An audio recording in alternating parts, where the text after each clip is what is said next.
intro, and look at there, we're live.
All right. Well, welcome to a special edition of the Cross and the Crescent Discussion Group. We are here on a Tuesday morning. We're normally here on Sunday afternoons from 4 to 6 p.m. Central Standard Time. But in order to get this guy on, who I've been trying to get on to the program since, I think, around 1987 or so. Actually, it's this past January we started talking about it. And it is a real treat to have our brother Bob from Speaker's Corner. Now, if you don't know where Speaker's Corner is, or if you have not heard of Bob, I would probably say you've been living under a rock someplace, especially if you're tuning into this show. Bob frequents Speaker's Corner every Sunday afternoon, and he has all kinds of videos from his engagements there. Direct engagements with Muslims and atheists too. I believe you engage atheists and just about anybody that would talk to him. And if you don't know his channel, it's SOCO Film. You have two YouTube channels though. You have one person. Am I correct on this, Bob? You have one. Yeah, I have one personal channel, which is Bob of Speaker's Corner, and that's my channel. And then there's a cameraman that comes down and films me, and I appear on his channel called SOCO Films, but we're completely separate, you know. Okay. Well, enough of me. So let's go with Bob here. Bob, go ahead and tell everybody that does not frequent your channel what you do, who you are, and some of the motivations that you have for doing it. Yeah, so I work as a full-time evangelist, and I also work as a full-time apologist. And what does that look like on a weekly basis? It looks like corresponding with lots and lots and lots of people, probably around 300, you know, and trying to process that much written correspondence. It means, you know, going out and evangelizing at Speaker's Corner and tackling Islamic arguments, using social media, doing live streams on my own channel, having interviews with scholars and other polemicists on my channel, and, you know, speaking with Muslims, meeting with Muslims away from the corner, cafes, restaurants, and places, and having conversations with them, as well as others, in a hope of drawing them to our Lord. And it works. You know, just last week I was at someone's baptism. All right. You know, who became a Christian, who had come to the corner, not last week, but about 2 weeks ago. So, but they were evangelized at Speaker's Corner, and we certainly connected at Speaker's Corner, and I definitely contributed towards his conversion, which is the joy that I receive often. I receive news of, you know, people becoming Christians, and it tends to be the demographic that the church wants to reach out to. Sure. Younger men. And I also run apologetics classes, polemics classes, discipleship groups, and come and do talks at churches and deliver training sessions for churches and church groups. Okay, and so you do that on site, or do you do that through like Skype? Well, both. So I've gone and visited churches to run seminars, but I also host things over Zoom for people that want it or who are maybe too far away. So up and coming, I've got something going off with a whole bunch of Christians from Indonesia. Well, that Indonesia, holy cow! Yeah. Wow. We've done work with Christians in India, Christians in Indonesia. Yeah. So. I mean, it's such a blessing to be alive today, to be able to see people connect that way, to where you can actually, share the gospel with somebody that's, well, for us, that would be here in America, that'd be halfway around the world. But for you guys, it's still huge distances. And this is, I think we were discussing this on our Sunday show. We were talking about the collapse of Islam, or maybe it was in a discussion someplace else. It doesn't matter. But we were talking about how Muslims now today are having access to all of this information, and I actually hearing an honest critique, an informative critique of their religion, and they're leaving it by the thousands. And that's true. I've received a number of testimonies myself. I know of at least 2 Muslims who tackled me, both physically, one of them physically, and another one, in a debate, who now have become Christians. One of them is now married to a Christian, and God willing, happily married, in Wales, and another one is in Greece, who I had a debate with, and who is now on the path to becoming a priest in the Greek Orthodox Church. So there are definitely Muslims, even Muslims from the corner, becoming Christians. So, and do they normally become your best polemicists? Because we've seen a lot of Muslims that have converted out of Islam into Christianity, and we've seen some of them have just become phenomenal. I mean, Adam Seeker, he's just a case in point. Yeah. Of somebody who converted out of that, and he has such a thorough knowledge of it, and he's able to discuss it at their level and their understanding, which is, it's just phenomenal blessing. The number of people who've come to Christ through him. Yeah, I recently had Adam Seeker on my channel. He did a really fantastic presentation. I saw that. I was bowled over by it. It was brilliant. Right. But the Christians that I know who've converted from Islam, none of them want to get involved in apologetics and polemics in a big way. I think, for their own personal reasons, and I think safety is a factor for a bunch of them. They don't want to be too public about the fact that they've left Islam, and they tend to be on the shy side or keep it a bit quiet. But that doesn't mean that I don't know them. It doesn't mean that I haven't met them, and it doesn't mean that I haven't, got the video evidence of them arguing with me at the corner and now them being Christian.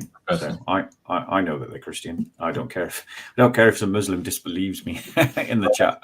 And that's always the charge. It's always lying. He's making it up. He's doing this because he gets paid to lie about Islam, and it's just the same garbage that we hear. Yeah, all the time. Yeah, all the time. But the evangelism is working, and it's definitely a way forward. So. Well, I see how successful your channel has been, and I appreciate you taking your time out to come to this little old channel, this little corner of the world. I love your channel, bro. I love your channel. I love your presentations. I think you're an absolutely magnificent presenter. And I think you should have a channel just dedicated to you making presentations, not even discussion, just you making presentations. And I have ideas, and I appreciate that, and I have ideas that want to do it. And I tell you, one of the things that I have worked on, and the thing is, I just don't have any time. I have 6 grandchildren, and every single night we're going this way and this way. Last night, case in point, I had 2 who had baseball games at the same time. So, and they were at the same park, which is unusual. So I'm going from diamond to diamond, trying. But this is what I've been looking at. This book here, Putting Jesus in His Place. Oh yeah. And I've made a bunch of slides on it. It's just that I want to do. I haven't got to the videos yet. So I think maybe this summer, during summer break, I might be Well, any past presentation you've made you want to do again, or any future one that you want to prepare and do, please do come and I'd love to have you on my channel to make another presentation. I enjoyed your last one. Yeah, that was a ball doing that one on Mecca, and I still love talking about that, because I think if you're going to look at it, the argument or a polemic against Islam from a purely historical view, that is the one to go after, is the fact that there's nothing. I mean, it's just like one great big black hole, and I think it's becoming more and more obvious. And this, I don't want to get off topic here, but I mean, I think it's becoming more and more obvious. Yeah. Well, it's a giant black hole, isn't it? Precisely because of everything that Muslims say about Mecca. It's like, if everything you say about Mecca is true, then we should have some evidence for its existence. Absolutely, yeah. Because if the city's supposed to be 4,000 years old, there would be some type of archaeological evidence for it. But the fact of the matter is, there isn't any. And there isn't any from cartography. There's nothing on the maps that Mecca was there. There's nothing in the writings of people. So that's why I love covering that topic. Okay, so for today's topic is we're going to be talking about one of the most popular, and we were discussing this prior to the show, who's the best Islamic apologist out there, and I asked you if it was Hamza, and your answer was what? Yeah, he's not. He's popular. He's not the best. Right. Okay. And then we want to make sure that we were able to discern the difference. There are several Christian apologists out there that are very popular, but it doesn't mean that they're the best. They're just very popular, and their message and the way that they present things just kind of hits home and resonates with a lot of people. And Hamza is one of them. And we've been talking about looking at some of Hamza's videos. And so I have subjected myself, and I've taken one for the team, and I've gone through several of them. I've endured a lot of what this guy has to say. And so we're going to play a couple clips, and I'm going to allow you to comment on them and give us your thoughts. And I'll share a little bit about what I think is relevant to what he has to say. So let me go ahead and put my screen up over here. And I tell you, and I hate going back and forth. Okay, this is the one, and we're going to play this one I think it's just the first 15 seconds. And here Hamza's making an argument about the Bible, and then we'll let you go ahead and comment on it.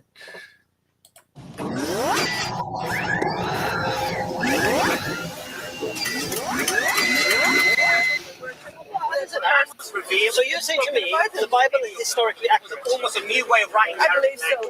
So how I can prove to you right now it's not. The Arabic language is that as the. You know what? I think that's a later one. Yeah, that's me demonstrating that I'm an amateur at this. Don't worry. Here we go. Let's go to the right one. For Pete's sake, come on. All right. And we're going to get to that one, though, because that one is just incredible dishonesty. Yeah. Okay, present, share screen. He invites me. Okay, here we go.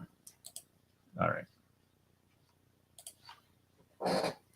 Which Bible do you read? Which is for you is the most reliable? King James, and obviously. New King James. Yeah, you're not going to go the NIV.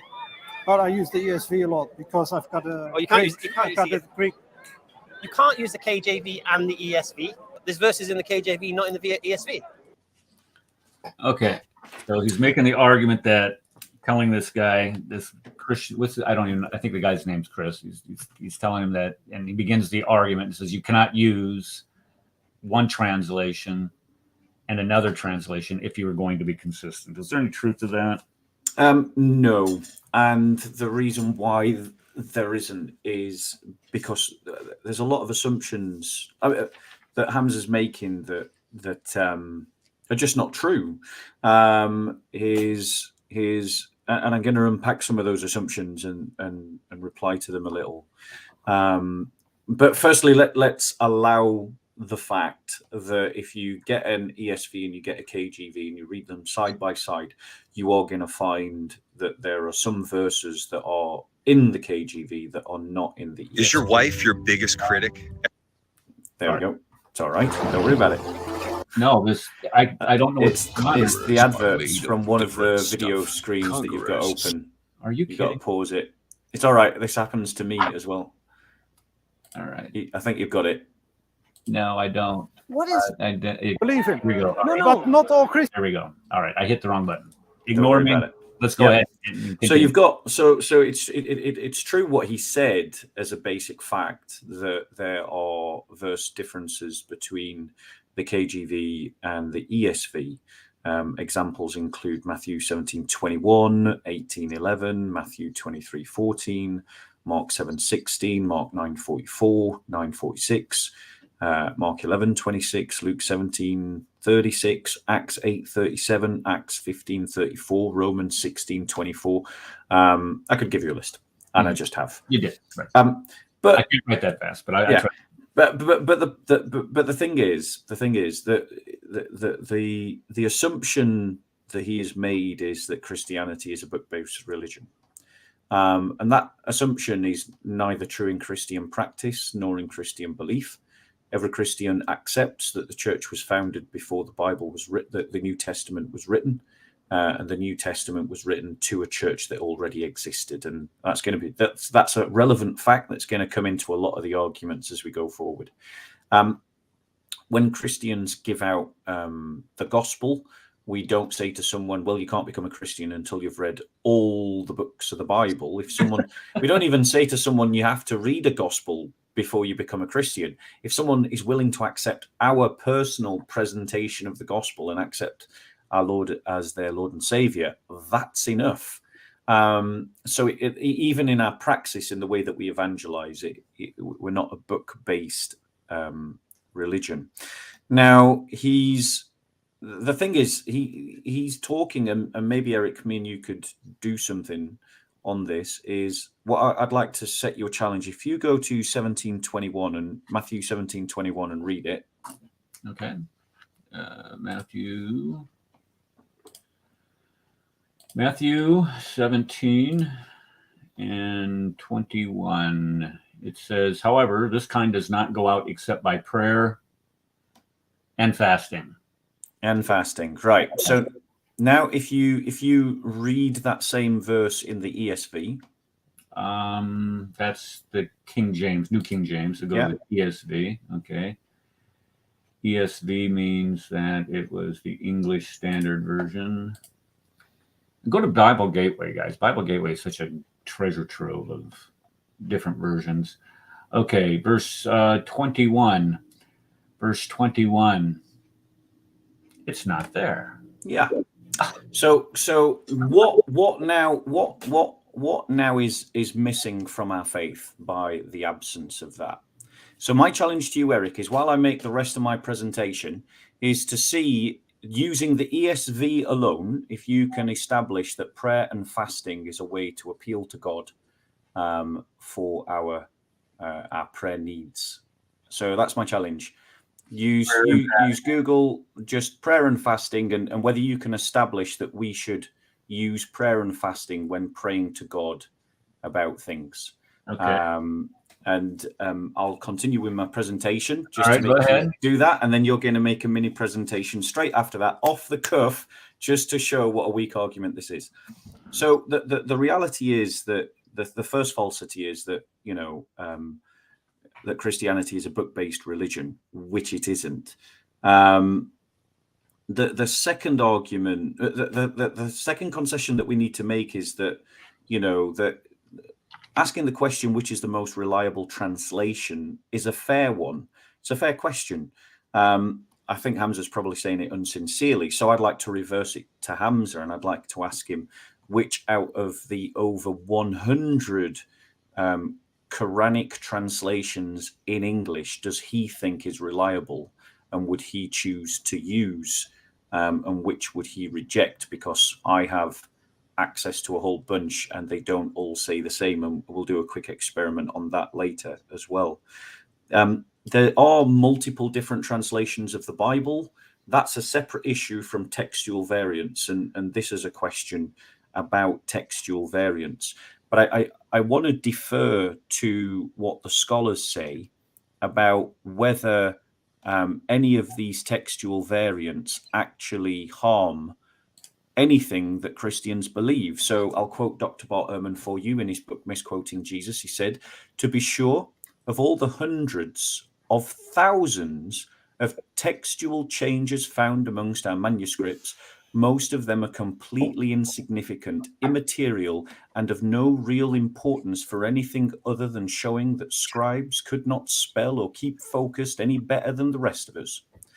And Bart Ehrman has said in that same work that none of the textual variants affect any major Christian doctrine. F.F. Bruce, in his book, The New Testament Documents, Are They Reliable?, wrote this: "The variant readings about which any doubt remains amongst textual critics of the New Testament affect no material question of historic fact or of Christian faith and practice."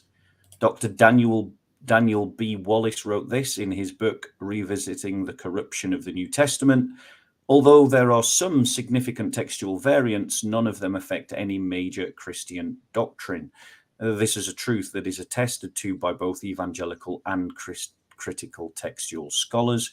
Craig A. Evans wrote in his book, Fabricating Jesus, None of the variations affect the central teachings of the Christian faith. Rather, they pertain to the peripheral matters, such as the wording of a particular passage, the order of events, or of other details that are not crucial to the message. Dr. Bruce M. Metzger wrote this in his book, The Text of the New Testament. He said, "The essential Christian beliefs concerning Christ, his teaching, and his resurrection are not affected by textual variants in the manuscript tradition of the New Testament."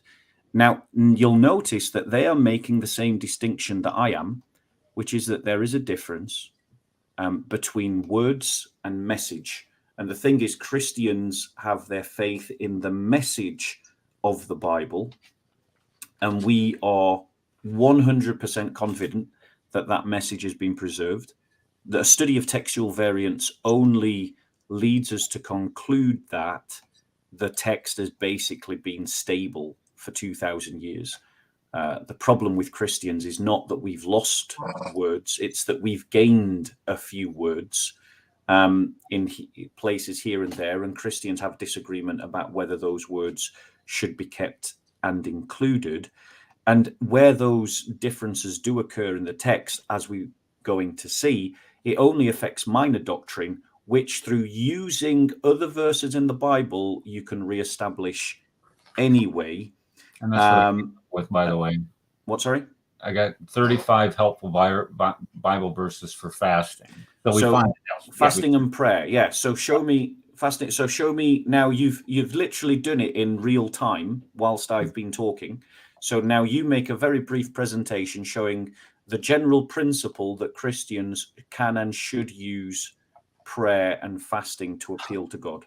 Well, I'm just what I'm doing is I'm just even if this verse does not, even if this verse was omitted from late or earlier manuscripts, we can still find other verses within the New Testament itself that are not in doubt that tell us to pray and fast. Exactly. You go to, let's see here, Matthew 6:16 through 18. It says, "When this is Christ, when you fast, not if you fast, but when you fast, do not look somber as the hypocrites do, for they disfigure their faces and show others they are fasting. Truly, I tell you, they have received their full reward." So here Jesus is telling his disciples to fast. Then you go to Matthew 9. Then the disciples came to him saying, "Why do we and the Pharisees fast, but your disciples do not fast?" And Jesus said, "Can the wedding guests mourn as long as the bridegroom is with them?" So here you have another allusion to fasting. The Old Testament is full of it. Psalms 35:13-14, Daniel 9:2-5, Ezra 8:23. Then in Mark, it says, "When Jesus saw the crowd running together, he rebuked the unclean spirit. You mute and deaf spirit." Oh, here it is. Okay, "I command you, come out of him and never enter him again." And after crying out, convulsing terribly. Okay, why could we not, the disciples asked, why could we not cast it out? And he said to them, this kind, oh, this is the one that we had read. Yeah, though. this is the one that we're talking about. All right. So that's, all right. But there are others. John 2:12, even now declares the Lord, return to me with all your heart, with fasting, with weeping, and with mourning. So again, fasting. It's all over. Fasting and prayer. So the point is, it's not very hard to establish fasting and prayer as a principle. And in terms of, you look at the pattern of biblical prayer and fasting comes in times of extreme unction. So an extreme petition. So for example, when Ruth was to go before the king, what did she ask the people to do? To pray and to fast for 3 days, that she might have the strength for what she was going to do. Was that Esther or Ruth? Esther.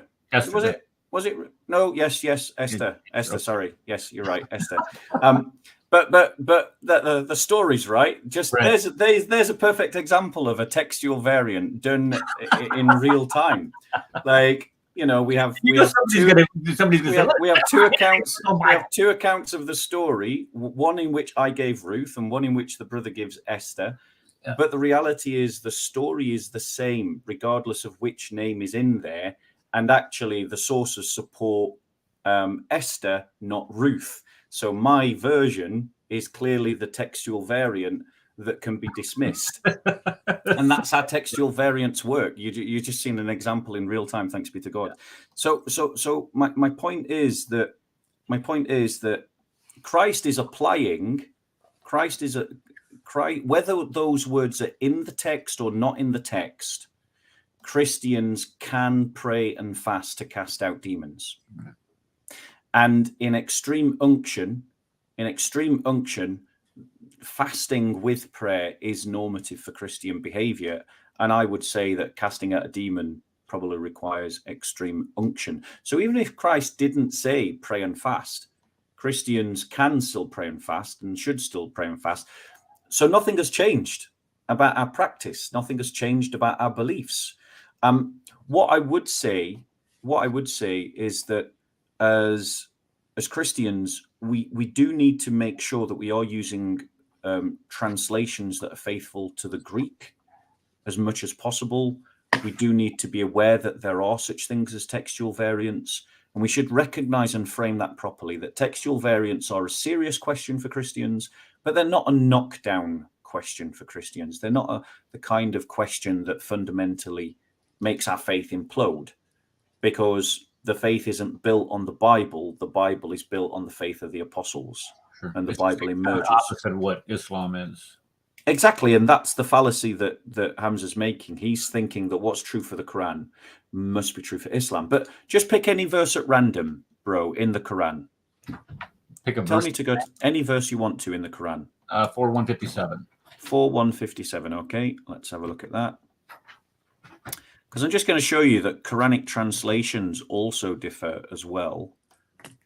And it is a question of translation. And then I'm going to come on to textual variants in the Quran as well, just to show that they've got exactly the same issues that we've got. So in Surah 157, Ahmed Ali translates it as this: "And for saying we killed the Christ Jesus, son of Mary, who was the apostle of God, but they neither killed him nor crucified him, though it so appeared to them. Those who disagree in the matter are only lost in doubt. They have no knowledge about it other than conjecture, for surely they did not kill him."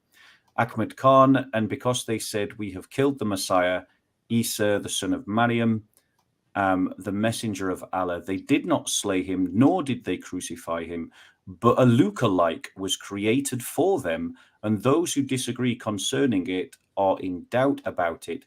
They have nothing of it except the following of assumptions, and without doubt they did not kill him."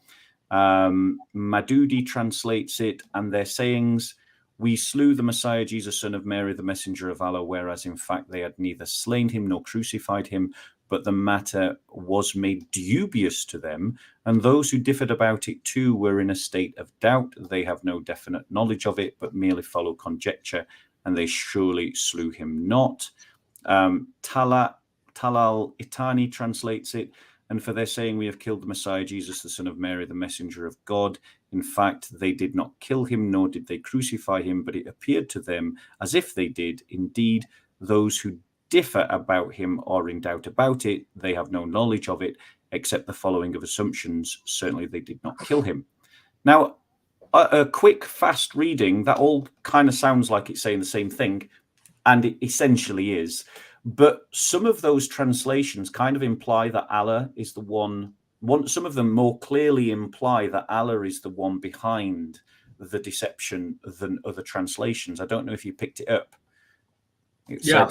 The main thing that I was, and the reason why I had you go to that is because in some translations, it says that his likeness was cast upon somebody else. They killed somebody else, and then the other translations, it only appeared to them that he was crucified. So you have completely different meanings being.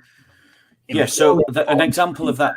Go on, finish your point, because I'll read you an example of it. Yeah, you have a completely different meaning. Here you have, well, it only looked like Jesus died here, but then over here in other translations, you have people saying, well, his likeness was put on somebody else, so therefore this is why it appeared. So you have the imposition of more meaning, and they get this. We know this. It comes from the second great treaty of Seth, Hammadi, or what is it? Nag Hammadi, Gnostic gospel from the third century. We know where it comes from. Yeah. So this is where the same verse, but completely different meanings. Go ahead. Yeah. So in Karibula's translation, it reads exactly you've said. And for their saying, we killed the Messiah, Jesus, the son of Mary, the messenger of Allah, they did not kill him, nor did they crucify him, but to them he, the crucified one, had been given the look of the prophet Jesus. Those who differ concerning the prophet Jesus are surely in doubt regarding him. They have no knowledge of him except the following of supposition, and it is certainly they did not kill him. So as you can see, different Quranic translations translate the verse differently with slightly nuanced implications depending on which way you throw it. But it gets worse.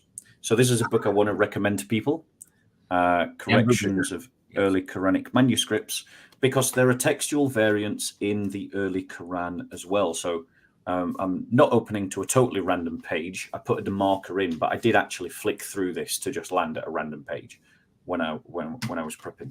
So I'm just going to read from page 47 of Dr. Daniel Brubaker's book, using example 5, a Quranic page, possibly 8th or 9th century, that's 2nd century after Hijrah or 3rd century after Hijrah, which contains several post-production corrections. And he goes on to list them, and I'm going to just read some examples for you. This folio begins in the middle of Surah 691. Even as it now stands, it has a variant rasm, for example. And I'm going to slaughter the Arabic, so if anyone is an Arabic speaker, I apologize. I'm not trying to insult the language or the culture. I have a lot of respect for Arabs, but you'll obviously, you can correct me. I've got a Muslim friend who just says, stop speaking Arabic. he just says, stop speaking Arabic. So Wa'la, or Nur, of Quran 691 is written instead of Wo in this portfolio, and the Lam Alif has been omitted. The meaning here is thus you and your fathers, rather than the 1924 Cairo edition, which says you nor your fathers. So clearly that's a textual variant with a meaningful difference. Another example is what reads Mubarakun Musadiku. It is blessed and confirms in the 1924 Cairo edition, as found in Surah 692, is written in this manuscript without the long medial alif in the first word, and also with a long alif in the end of both words to render Mubarakan, Musadikan, apparently a blessed and confirming one. So not it is blessed and confirms, but a blessed and confirming one. The war, which is and in Arabic, that precedes the litundir, that you may warn in the 1924 Cairo edition, is absent on this page. Shall I go on? You made the point and demonstrated that this idea of perfect preservation is so there are textual variants in the earliest codices of the Quran. The thing is that everyone's got to remember the Quran is smaller than the New Testament, and it's far later than the New Testament. Right. And the fact that we've got a smaller book much later, 7th century, that has textual variants in it that we can find evidence for, means that Muslims don't have an argument when we're talking about a text that's 2,000 years old. So it's 700 years earlier, and it's written, and it's a much bigger collection of books. Sorry, I might have go on. The point that I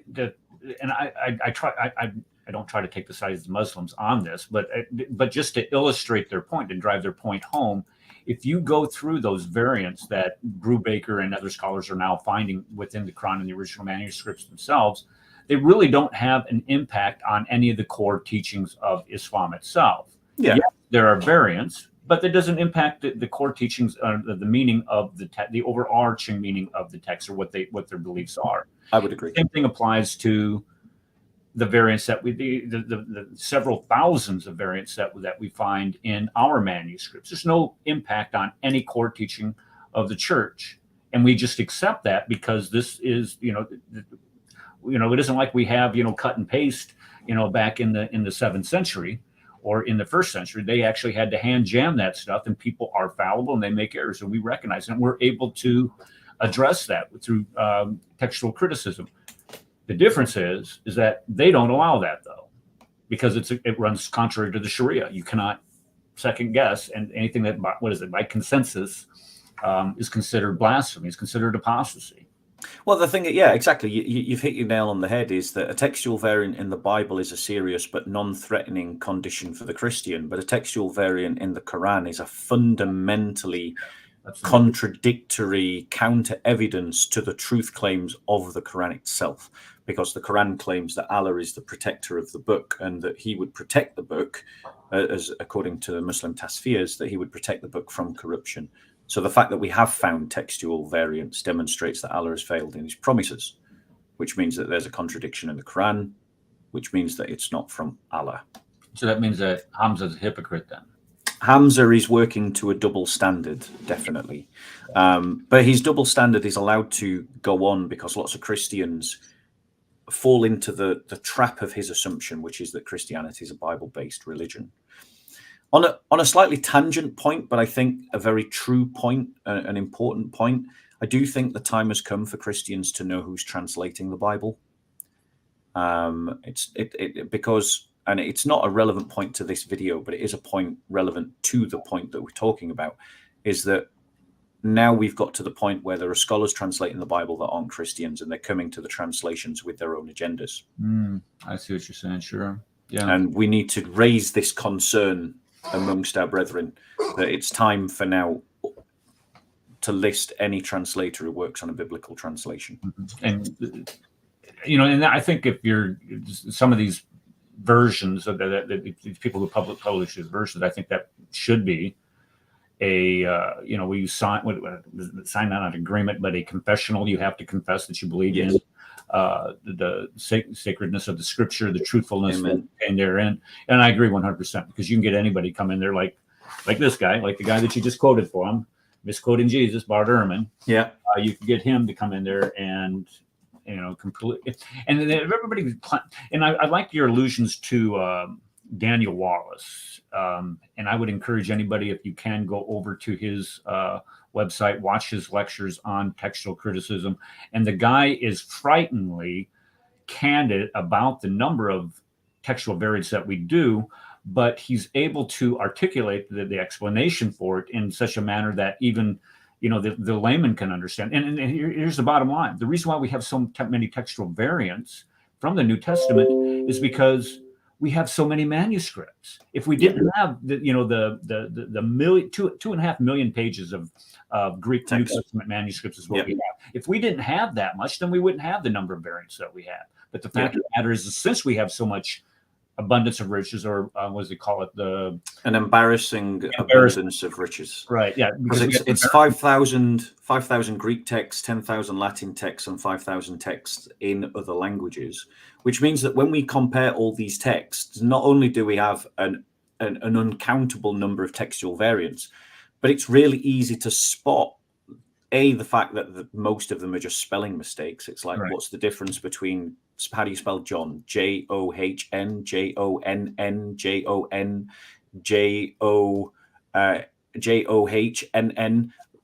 how would you translate that? You just translate it as John. Do you know what I'm saying? Yeah. So that's 99% of all the textual variants that we talk about in this uncountable number. That's all of them, 99% right there. The 1% that has meaning, well, we can spot those really easily, like the Comic Hanan, the Adultere Pericope, the longer ending of the variant endings of Mark, including the longer ending of Mark. They stand out like a sore thumb to us. But yet absolutely none of them affect any essential anything essential of the Christian message. And any minor effect that they have, it's more like a shade of pink or a shade of red. It's a little brighter or darker. It doesn't actually even change the minor doctrines. It just changes a nuance in the minor doctrine. And a lot of those variants, as we pointed out earlier, are as far as fasting and prayer. You did a great job of illustrating that. Are found elsewhere in Scripture. Or, for an example, Jesus forgiving sins. We have it in Mark. I mean, we have it in different parts of the Gospels where we can come back and say, well, look, just because you might not believe this here, I mean, there's a variant here, we'd have it over here also. So we have a multiplicity of different descriptions of the same events that enable us to articulate those core Christian beliefs. Yeah. Before we move on, I just want to lay down a challenge to any Muslim out there who thinks that my thesis is wrong. Well, show me a textual variant that changes an essential doctrine that I believe in. And if you do, I'll stop doing apologetics and polemics and I'll get off YouTube. There you go. Surely Muslims, that's worth a try. Okay, well, I'm sure. I hope they send you those emails instead of me, because I don't want my inbox getting all clogged up. But yeah, that's and this is where what Hamza's doing. What I think what Hamza's doing is so completely dishonest. Is he's trying to prey on the ignorance, and this is what he does. He preys on the ignorance of Christians at Speaker's Corner. And when you have somebody like yourself or other Christian apologists go out there and confront him, he gets shut down rather quick. And I've noticed that a lot of his videos are just with common people that go out there and speak. And one of them that we're going to talk to was Jewish. Okay. Okay. You want to go on the next one? My goodness. Yeah, I mean, on the first clip. Yeah, that's okay. I'm good to keep going for a while. So let's press on. Let me go to this one. Well, we'll just stay on this one here for a second. He says he has two claims here. Let me bring this back up. Oh, I took it off. Why'd you do that? Okay, this is, he invites a Muslim, share, and we are at the 2-minute 44-second mark. Let me make this full screen.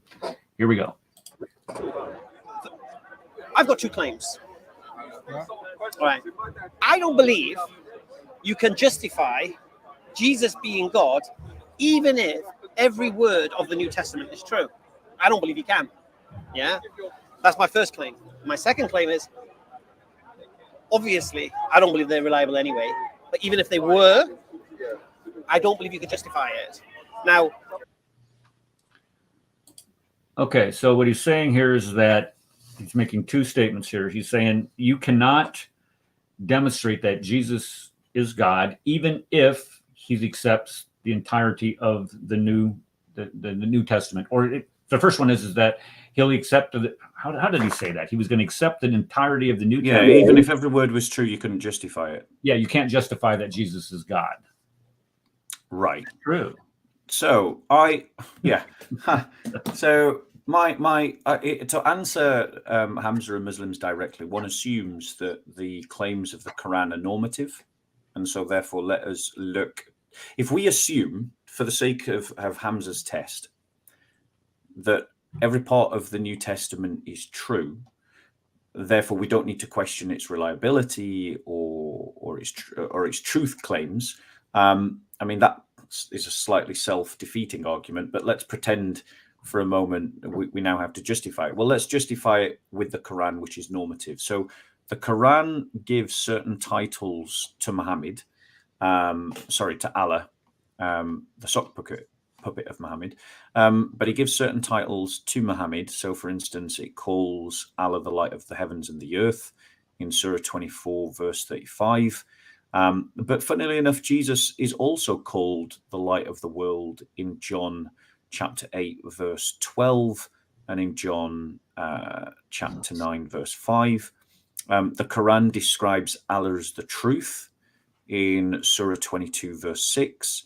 But Jesus, our Lord, proclaims himself to be the truth in John 14:6, where he says, I am the way, the truth, and the life.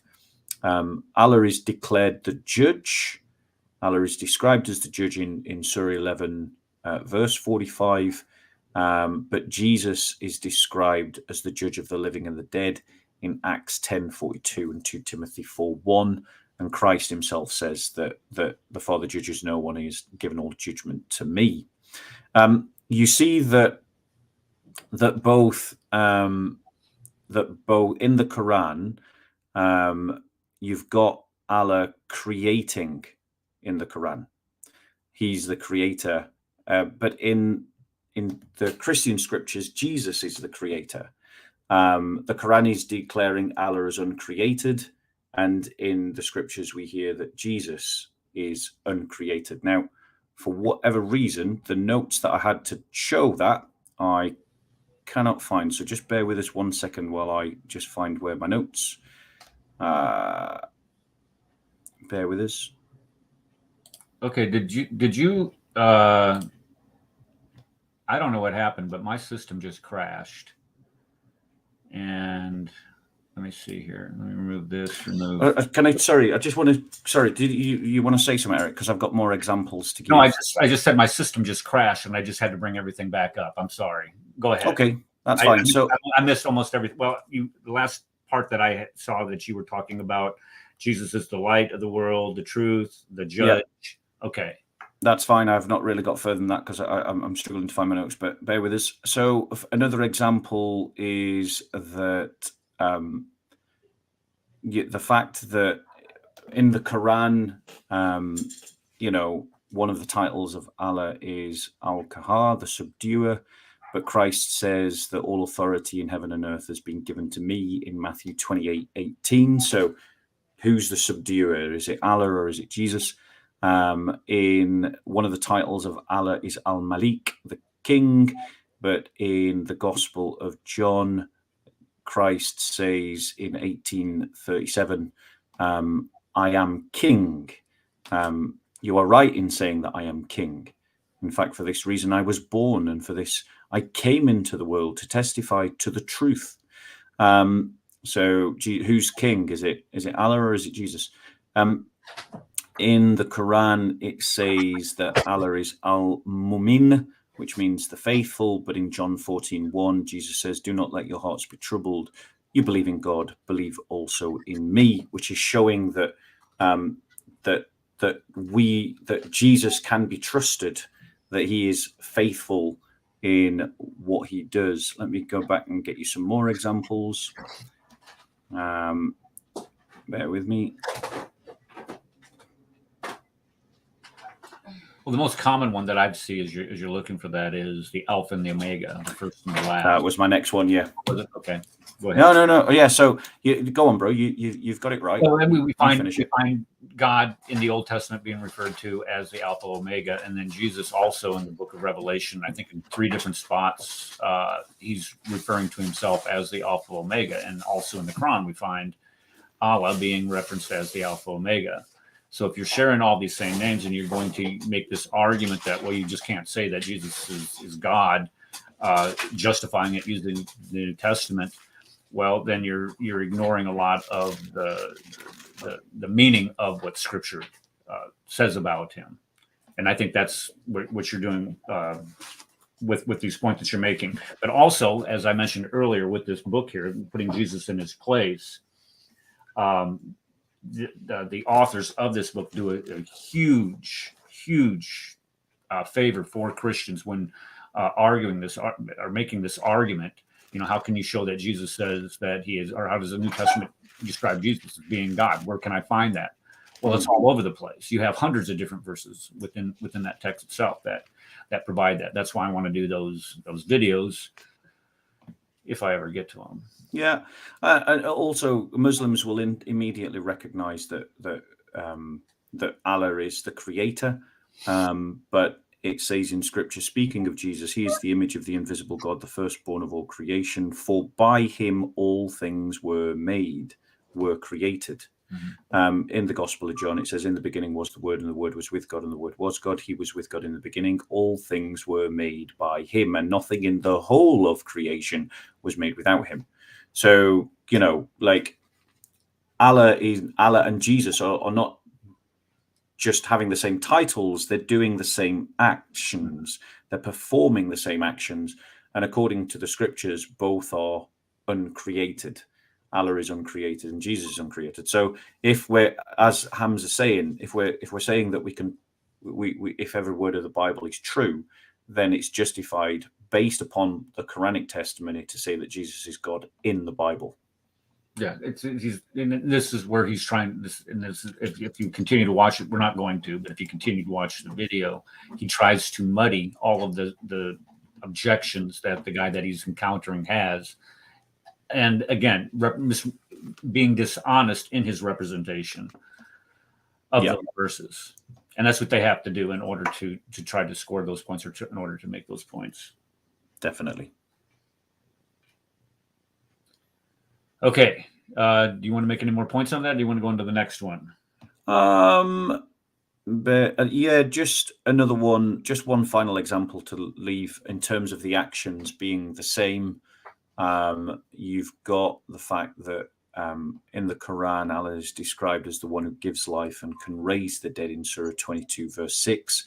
But in John 11, Christ is seen as raising the dead, and also in the Gospel of John, I think it's the Gospel of John, Jesus says, I am the resurrection and the life. So there you go. One more. I do apologize. Judgment. Muslims will immediately recognize that in the Quran, Allah is the judge in Surah 11, verse 45. Or have I mentioned this one? I think I have. Yeah. Yes, I have mentioned it. Sorry, I'm repeating myself. Okay, we're done on that one. Unless you've got more to add. This next one, let me get it up here and hope I don't butcher it like I did last time. 443. He is making the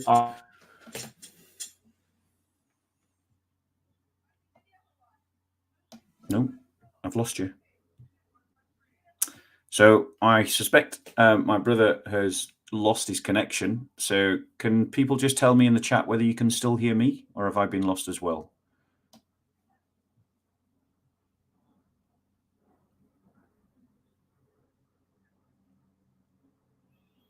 Are we still there, guys?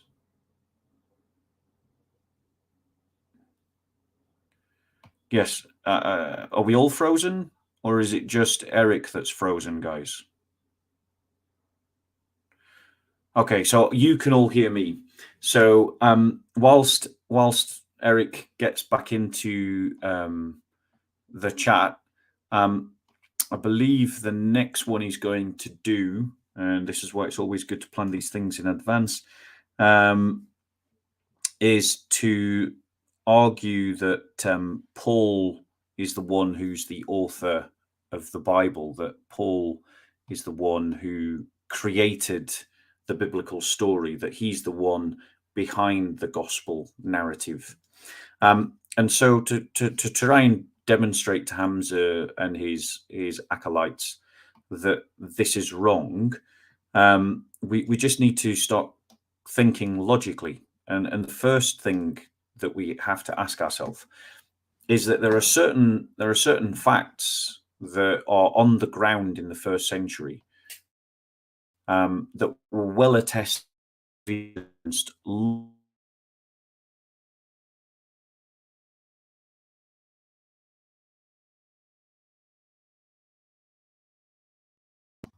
that were attested long before the 7th century.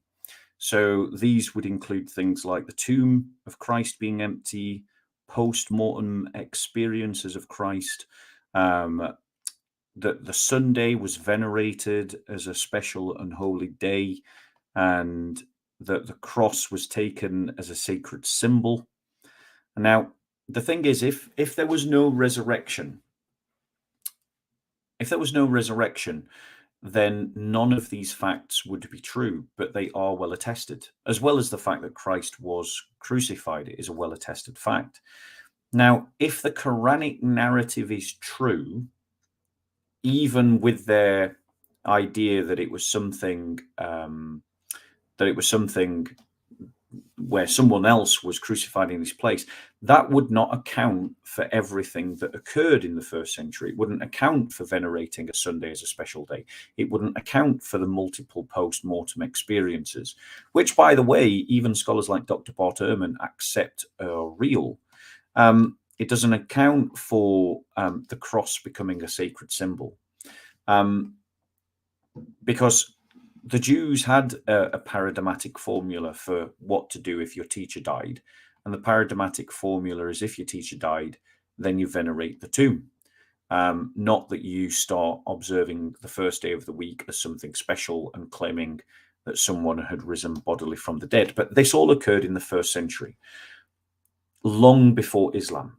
So it wasn't like they invented this to disprove Islam. This just was. The question is, why was it? And if Paul made it up, if Paul made up these things, well, that means there would still be a body in a tomb. That would mean that there is no reason to honor the Sunday as a special day. Why would you? Like, the idea that Paul made this up is just unrealistic. You're welcome back, Eric. I've had this experience myself, so I know exactly what to do, and I've just continued with the presentation. So I don't know if you were listening. Carrying my show on for me. Yeah, there you go, bro. This is incredible. This is I've been doing this, and my system has never crashed on me in the middle of the show like this. This is nuts, and I apologize. Don't worry about it. I've been there myself. I was doing an interview. Don't worry, Eric. Honestly, I was doing an interview with a Somali Christian woman who had converted from Islam to become Christian, and I got kicked out of my own show because someone turned my internet off. And one of my flatmates turned my internet off, and so she was just left there all on her own. So don't worry. So I just carried on. Anyway, you to bring you back in, if you could look up where Paul talks about his sufferings and on all of his deprivations that he suffered for the preaching of the gospel, if you could pull that up, because that will be a relevant point. Now, the thing is, if someone was going to make up their religion, guys, what would we expect to see? We would expect to see them benefiting from making things up. We would expect just on time revelation. We would expect them to have special exemptions to the rules that they give to other people. Like the guy in Africa, the fake Christian preacher who told his followers to starve themselves to death if they wanted to see Jesus. But funnily enough, he didn't starve himself to death to see Jesus, but he did ask for money. So people that make up religions like Joseph Smith or L. Ron Hubbard benefit from the fact that they are making up their religion. And do we see evidence of that in Muhammad? And do we see evidence of that in Paul? Have you found the passage where Paul talks about his sufferings? I Don't worry if you aren't. I'll go on to Muhammad. Okay. Let me give some examples then of Muhammad's. I have all kinds of examples. I know which one you're talking about. Where the one where he gives the long list. And 3 nights. I was. Right. I think I might be able to find it myself. I'll race you. Come on then. I'll do it analog. You do it with internet. We'll see who gets there first. Give no offense. Yes, I just brought up a general list. I thought you wanted me to bring up a general list, and the reason why is because, well, no, he actually gives a whole narrative of why, he basically he argues this is why I'm Acts 27. Not in Acts. It's in one of his letters. 2 Corinthians. Here it is. 2 Corinthians 11:25. Go on. Okay. Thrice I was beaten with rods. Once I was stoned. Thrice I suffered shipwreck. A night and a day adrift in the deep. That's one of them. Now, there's a much longer list that he gives. Yeah. Let's see. This is 11. I believe it's. Good night. King James. 2 Corinthians 11. 2 Corinthians 11. Come on. 11. And.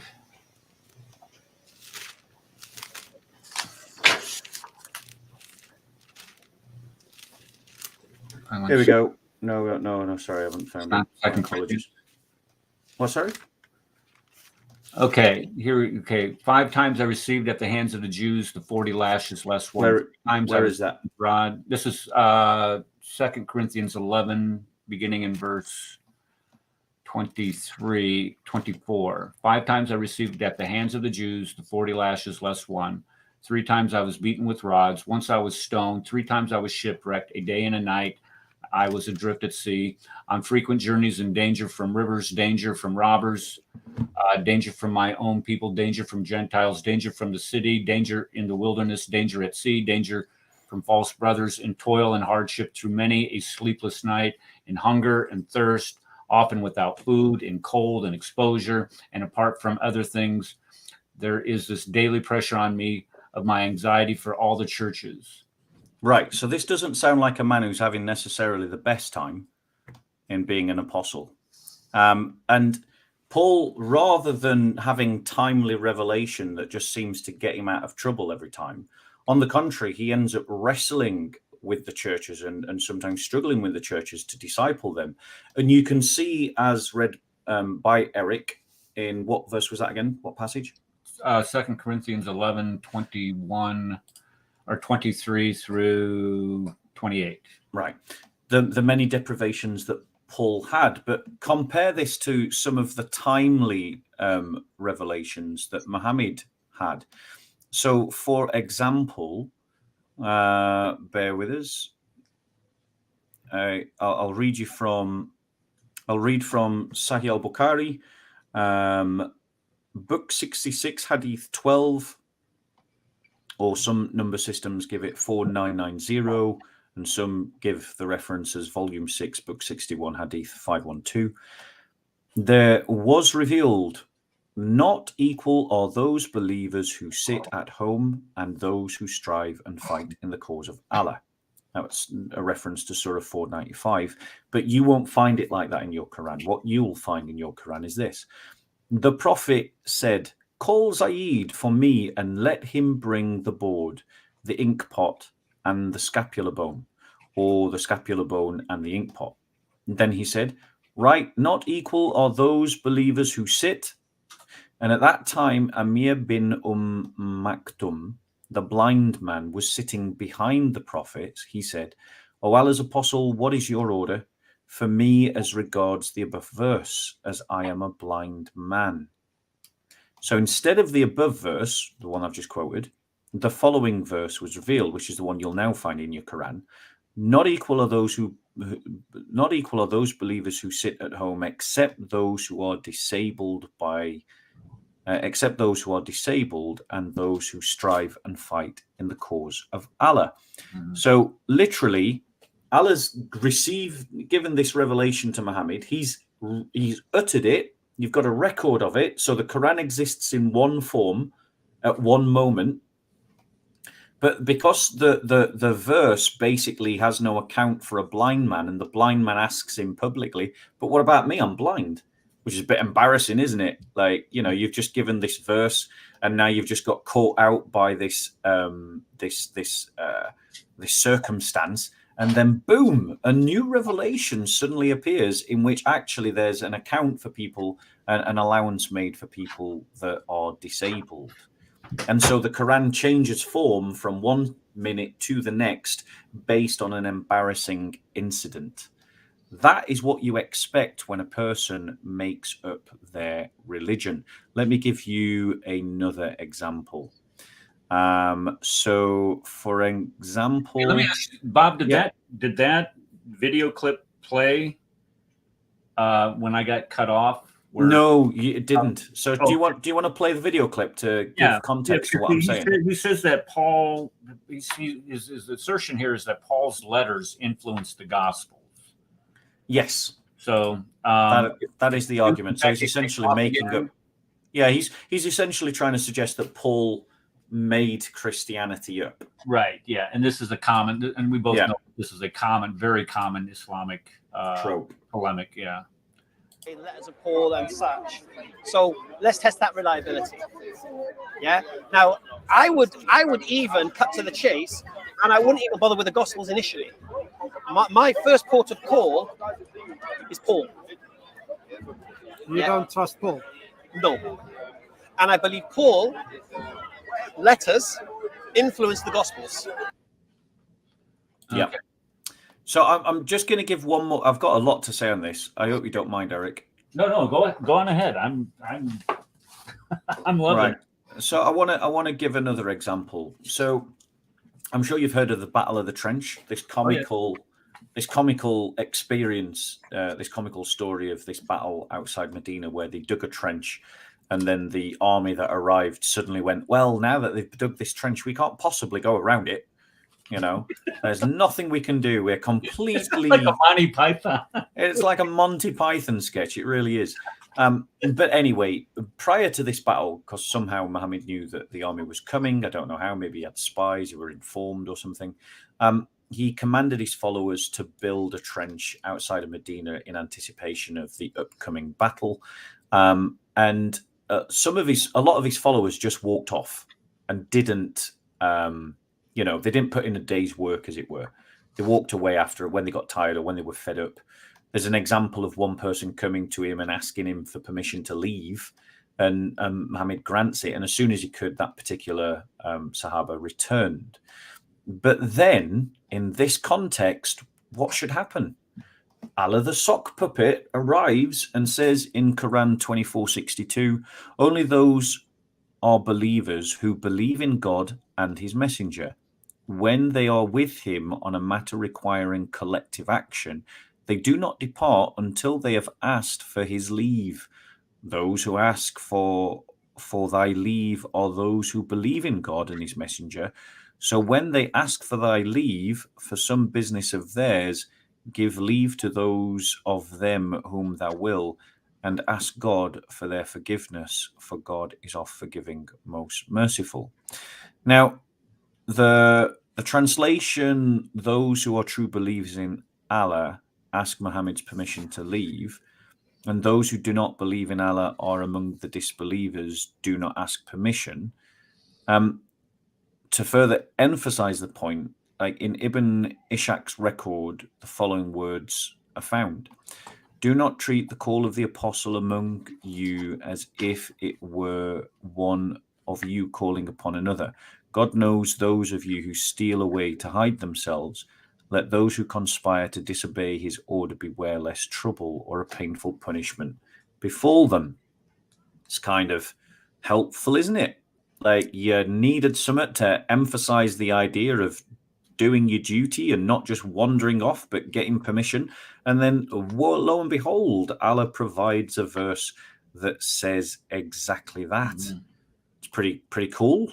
If only we all had a sock puppet that could help us in times of great distress. And then, of course, divine sock puppet that nobody can prove otherwise. Yeah. How convenient, right? Most embarrassing of all is obviously Muhammad's marriage to Zainab bint Jahsh, who was the wife of the adopted son of Muhammad, who Muhammad encountered and became erotically infatuated with. But obviously, you can't marry your wife's son, because you've adopted them and they're your son, and you can't marry their wife. But lo and behold, a verse from Allah comes down in Quran 33:37, which states, "And remember when you said to him, Zayd bin Haritha, sorry? I had this plan over here. My fault. On whom God has bestowed grace, and you have done favor, keeping your wife to yourself and fear God. But you did hide in yourself," I'm trying to skip all the brackets, "that which God will make manifest. You did fear the people, whereas God had a better right than you should fear him. So when Zayd had accomplished his desire from her, we gave her to you in marriage, so that there may be no difficulty to the believers in respect of the wives of their adopted sons." And by this passage, adoption is abrogated, is how Muslims treat that. But it's appropriate, it's like, this is what we would expect to see if a man was inventing his religion. Just in time kind of revelations. We find it with Joseph Smith and the Mormon Church. Polygamy was the foundational doctrine of their religion. The United States, under Christian pressure, put loads of pressure on them. And then, boom, a prophet arrives and says, oh, polygamy is no longer a thing that we need to practice. Mormonism said that, that black people were accursed. And then, surprise, surprise, that gets abolished. So a religion that changes to suit the times and the needs of the group or the individual is exactly what we need, what we expect when a religion's been invented. L. Ron Hubbard, a man who wrote in a letter, the quickest way to get rich is to invent a religion, and he invents the only religion where you have to pay a fortune to get secret revelation. I mean, come on, guys. It's kind of like, it's obvious. So he's accusing Paul of making up Christianity. He's got no evidence to support that. And actually, it's the other way around. Yeah, I was going to just make a couple comments on that Zayd and Zainab thing. Just to satisfy his lusts, he gets this revelation. I mean, you can't get any more obvious of what's going on here than this verse here. And one of the worst things about it is, one of the most beautiful things that human beings do is adopt the children of other human beings and give them their name, give them inheritance, give them a life. And because this man was so pathetically sexualized, over-sexualized, or however you want to describe it, and followed his lust everywhere, he destroys one of the most precious things that human beings do. And it's absolutely disgusting to think of that something as beautiful as adoption can be destroyed by a man because of his lust, and that you have almost 2 billion people today following that. Another couple examples that I had listed here about Paul inventing Christianity. I mean, we have passages within the New Testament itself that demonstrate that this is not true. If you go to 2 Peter 3:15 and 16, where it talks about where Peter is talking about Paul, and it says, "And as also our beloved brother Paul, according to his wisdom given him, has written to you." So Peter is treating Paul's letters as authoritative. So to say that Peter or Paul somehow influenced Peter to provide the Gospel of Mark is just absolutely absurd. You go to Galatians, Paul says in Galatians, where he got the gospel message from in chapter 2, verses 1 through 10. And it says, when in verse 9, it says, when James, Cephas, and John, who seemed to be pillars, perceived the grace had been given to me, they gave me and Barnabas the right hand of fellowship, that we should go to the Gentiles. Go to the Gentiles doing what? Preaching the gospel message that the Peter and John, or James, Peter, John, and James, the brother of Christ, had given to Paul. So how can Paul influence them when they gave Paul the gospel message? And the best one that I absolutely love is when we find in 1 Corinthians chapter 15, 3 through 8. You have scholars today are dating this passage, this creedal passage, as being written and being used in the early church within 6 months of the crucifixion. And we know Paul's conversion did not happen for 2 to 3 years after the crucifixion. So how can you have this early church creed where it discussed that, where we saw Jesus, Jesus was crucified on the cross, was rose again according to the scriptures, and then he was seen by John, or Peter, John, the 12, and 500. How can you have this creedal statement that clearly outlines the gospel message developed before Paul was even converted to Christianity? This is where we look at people like Hamza, and this is why I say he's a target-rich environment to attack the hypocrisy and the deceit of the premises that you have to deal with out there on a weekly basis at Speaker's Corner. The average Christian is not equipped to do this, though. Yeah, and I think that exerts the need for us to take apologetics seriously and to convince our fellowships that they need to take apologetics seriously. The fundamental problem with the whole idea that Paul invented Christianity is it ignores the fact of the Jerusalem tradition. So Paul is clearly tapping into an earlier tradition from him, and 1 Corinthians 15 is an example of that. And this is a well-established principle in academics. Dr. Seyoon Kim, Dr. Mike Licona, Dr. James D.G.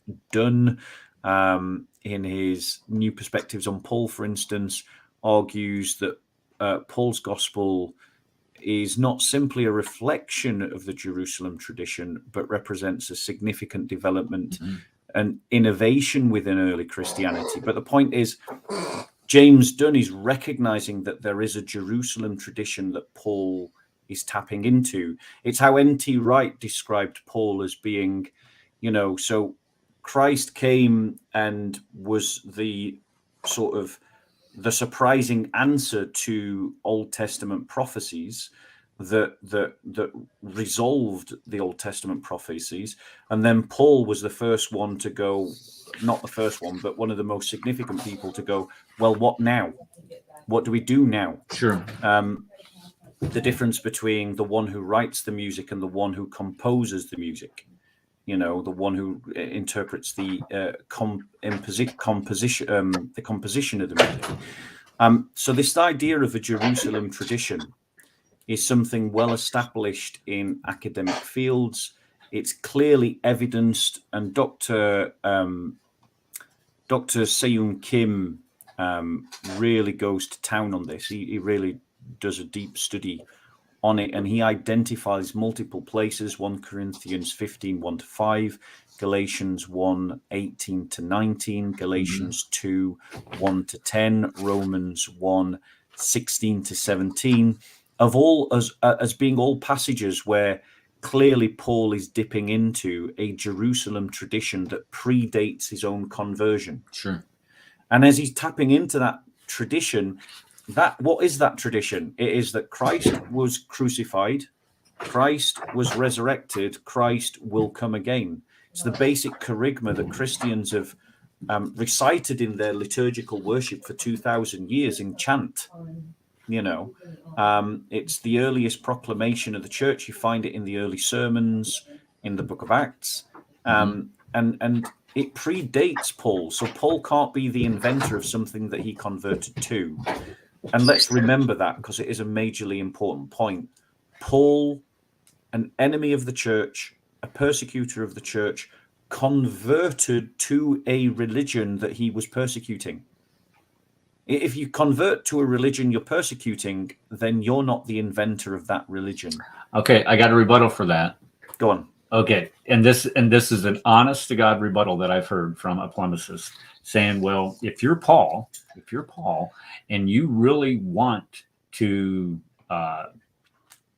put the death nail in this religion, and take away its effectiveness, why not pretend that you've converted and then try to influence them to preach a different message? And that's and the argument is that's exactly what Paul did, because it was Paul's deviousness. He decided to become like them, but to alter the message oh so subtly, so it would not conform to Quran 4:157, which we discussed earlier. It's just bizarre. It's got the horse before the cart. It's got the carriage before the horse, sorry, because it assumes that Paul was writing to disprove a religion that came centuries later, which is fallacious logic at its finest. Now, they're obviously claiming that there was some kind of Muslim following of Jesus based upon Quranic testimony that was written in the 7th century. But that same Quranic testimony states that Allah will make the followers of the Muslim Isa superior to those that disbelieve until the day of resurrection. That's what the Quran claims.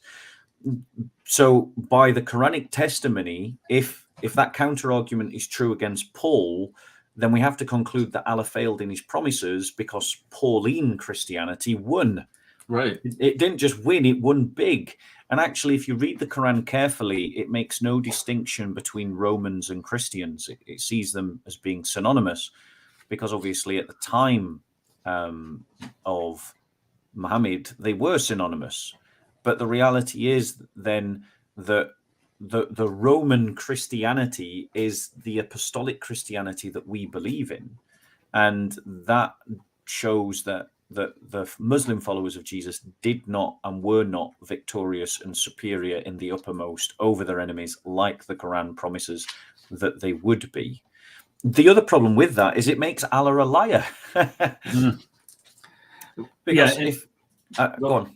Well, I'm just going to say this is exactly what you were alluding to, and this is what you would find. This is a man who's, he's obviously historically unaware of the chronology in which all these events occurred, writing the Quran. And then you have apologists like Hamza here trying to defend that by trying to go after Paul. Because this is the David Wood argument. He goes, you think of all the apostles, you cannot impugn the integrity of the apostles. But so who do they go after? Well, they go after the one man that did not follow Christ for the 3 years. So you have to impugn his integrity somehow. But in order to do that, you have to completely ignore the chronology that we find in the book of Acts. Acts is basically Luke. 2 is all it is. It's written by the same guy from the same perspective. And he does provide the chronology that Paul converted much later after the church was born. So you have to ignore all of that in order to get at the position that he wants you to be at, in order to try to marginalize the epistles of Paul and the impact that Paul had on the church.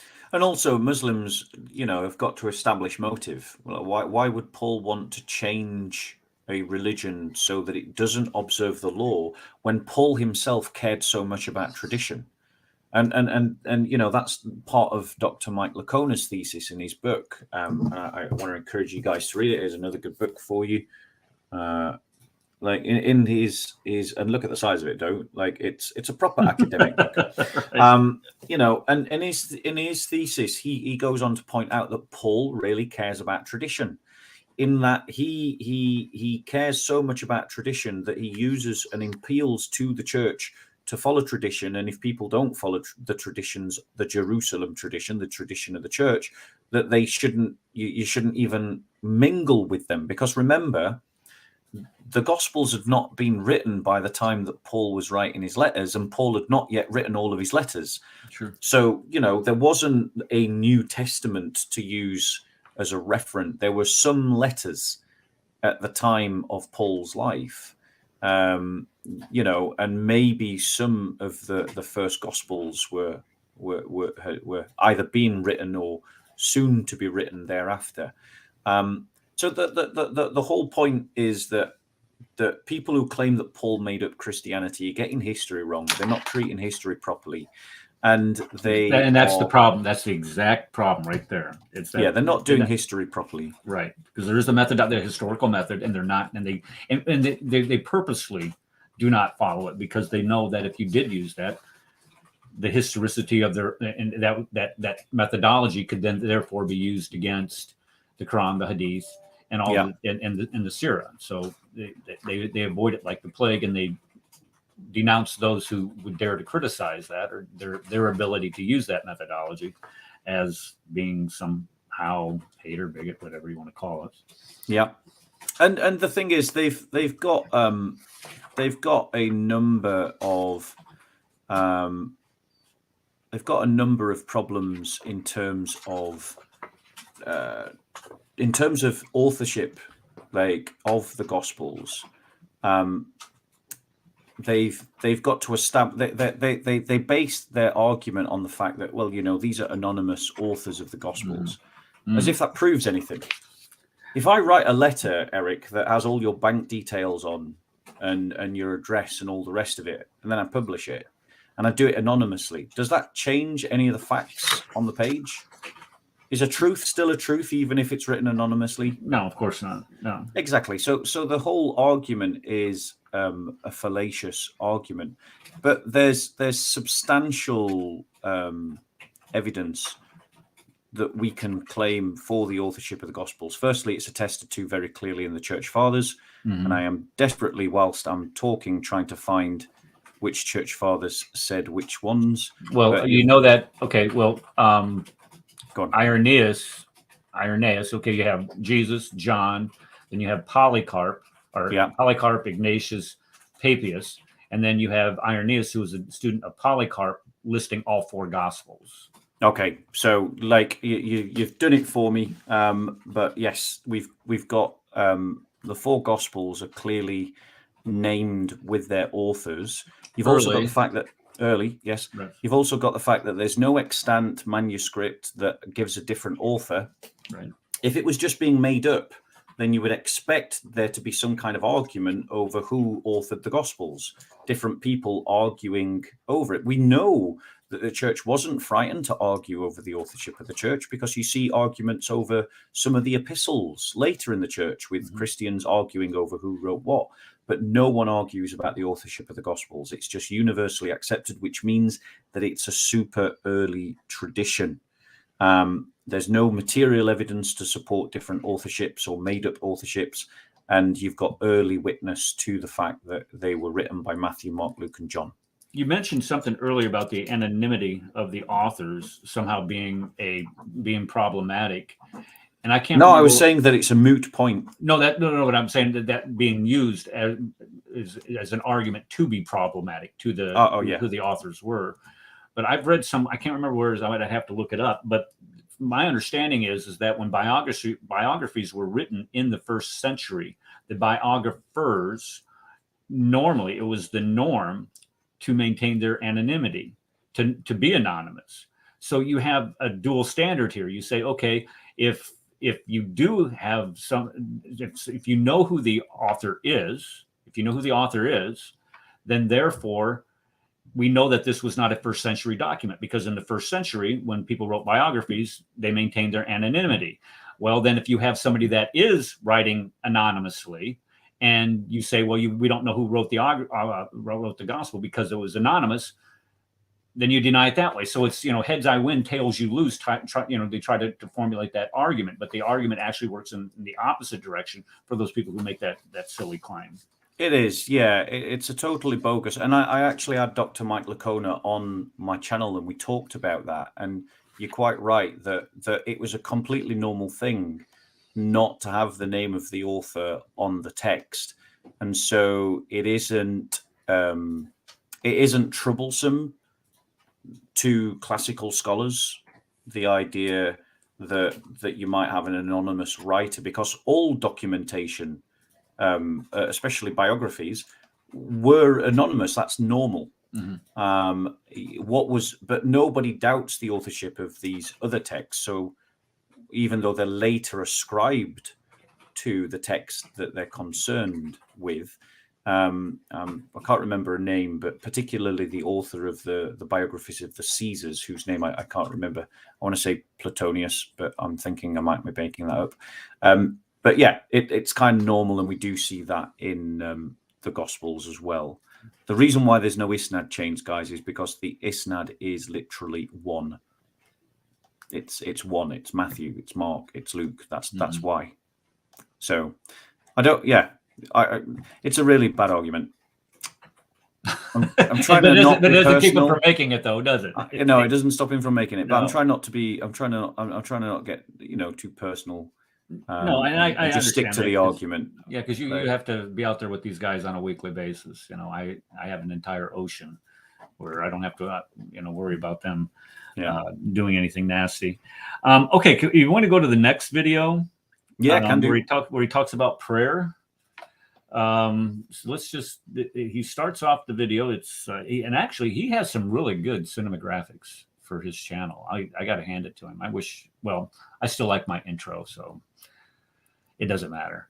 All right. Okay, let's go ahead and play this. This is about a minute long, so we're gonna have to stick with me on this. Let's make this full screen and play.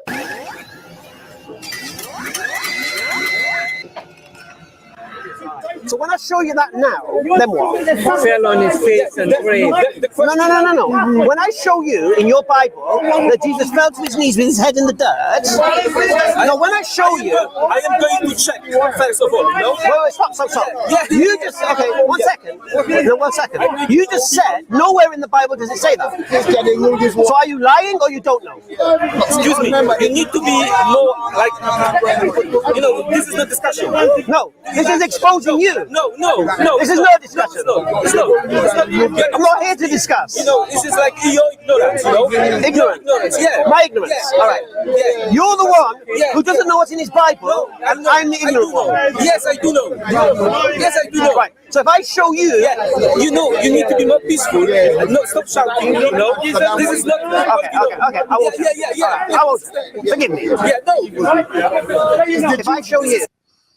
Okay, so he's making this claim that Jesus prayed like a Muslim. Why is it so important for them to say that Jesus prayed like a Muslim? And I'm sure we're going to go through how Jesus did everything but pray like a Muslim. So go ahead and have at it. Yeah, so they make this argument because firstly, they're used to Christians having no reply. And it has a shock value. Jesus prays like a Muslim, not like you pray. You don't prostrate in prayer. And so it has a shock value as a polemic, but also they have a need to try and claim Jesus as a Muslim because obviously they believe that all the prophets were Muslims and therefore Isa has to be a Muslim. So they need some kind of evidence to back it up. Now, the irony is that in the very next breath, when you disprove their argument, their counter to that is to say, well, the Bible's not believable, it's not trustworthy. But it's only trustworthy when we can use it for our purposes. Mm-hmm. And usually the argument goes along the lines of quoting one isolated verse from, the books of Moses, another isolated verse, say, from the book of Jeremiah, another isolated verse from the book of Haggai, and then another isolated verse from one of the Gospels, and then they draw this seamless line as if to say, "Look, everyone prayed like this," and it's just it's completely dishonest. It's intellectually dishonest. It's academically dishonest, and it's a busted sales pitch. And the reason why it's a busted sales pitch is I'm going to ask you to go to, please. Could you go to Mark 11:25? Sure. Mark 11, verse 25. I got it right here. And whenever you stand... Okay, stop. So, go on. Read it again. And whenever you stand praying, forgive... What? So Jesus is saying, when you stand praying. That's a textual variant. Yes, that is not a problem. Because there are other verses in the scripture where Jesus does this. If you No, turn I'm kidding. to- I was kidding about that. I'm just saying. Oh, you're really? Right, fair That's enough. got to be a variant. Instead of standing really doesn't mean standing. I thought you'd got some note No, there no, to say no, it was no. a textual variant. And then I was just going to do exactly what I said do earlier, which is I was just going to go to another verse to say the same thing. Yeah, it's ridiculous. Okay, go ahead. What was that verse? You want me to bring that one up too? No. So also go. So Christ is saying in Mark 11:25, when you stand praying. So he assumes that the normative position of prayer is to stand. Yeah, look at how he applies that to himself. If you turn to John 17:1 and read that. Okay, John 17, verse 1. And when Jesus had spoken these words, he lifted his eyes up to heaven and said, Father, the hour has come. Glorify your Son that the Son may glorify you. Yeah. So here Jesus is saying he's standing and he is looking up to heaven. Muslims aren't allowed to look up to heaven when they pray. That's forbidden to them. Jesus is standing in prayer. He's not prostrating in prayer. Let's go to. Do you know the parable the parable of the sinner and the tax collector? Yes. Yeah. Okay. Do you want to pull that passage up? Okay. I can't remember it off the top of my head. I'll find it. Yeah. So let's just find another one. Bear with us. Bear with me 1 second. That'd be Luke 18. Luke 18, verses 9 to 14. Yeah, do you just want to read that, please? Yes, and he told this parable to someone who trusted in themselves that they were righteous and treated others with contempt. 2 men went up into the temple to pray, one a Pharisee and the other a tax collector. The Pharisee, standing by himself, prayed, thus, God, I thank you that I'm not like other men, extortioners, unjust adulterers, even like this tax collector. I fast twice. Look at that. He's fasting here. Fast twice a week. Give tithes of all that I get. But the tax collector, standing far off, would not even lift his eyes up to heaven, but beat his breast. He was standing far off. There you go. So you got, even when Christ is telling a parable that involves prayer, the parable that involves prayer assumes that the normative position of prayer is standing. Now, I don't know if you know this, but in Islam, there are times of prayer that are forbidden. Did you know that? They're what? There are times where salah is haram. Times. Okay. Yeah, times in the day when salah is haram. I did not know that, no. So after the sunrise, if I understand it correctly, and I'm sure a Muslim will correct me, but the basic message is correct, that the after sunrise, or as the sun is rising and as the sun sets and as the sun is in its zenith, you can't pray at these moments in time. So there is strictly there are places where when Muslims cannot perform salah. But if you turn to the passage where Jesus tells the story of the unjust judge and the widow.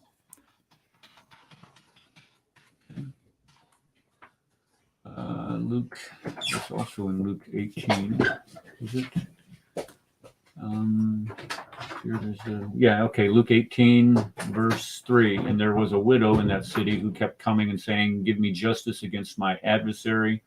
For a while he refused, but afterward he said to himself, though I neither fear God nor respect man, yet this widow kept bothering him. I will give her justice so that she will not beat me down by her continual coming. And the Lord said, hear what the unrighteous judge says. And God will not.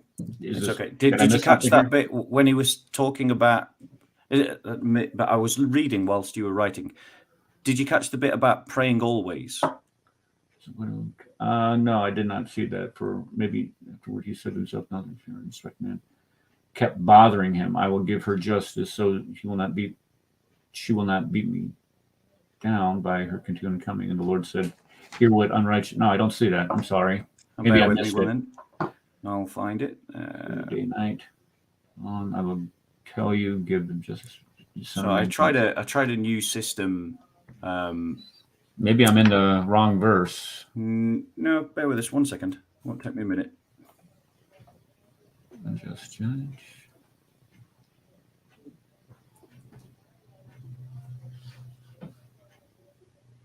Oh no! It says right there in the first verse. I started. It says, read it. He told them a parable to the effect that they ought always to pray and not lose heart. Okay. Yeah. So Christ says to always pray. Christ says to always pray, right. And Muslims tell one another not to pray at certain times. Christ also, when you think about the substance of prayer, how do we address God?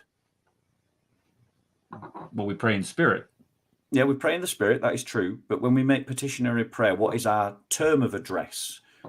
Do we call God? Oh, our Father. Yes. Our Father, our exactly. Father. As a matter of fact, the model prayer. I have this. Yeah, and that is the model response. prayer. The model prayer is the Our Father prayer. And if you compare the Our Father prayer, Muslim prayers don't match it. Muslims do not address God as Father.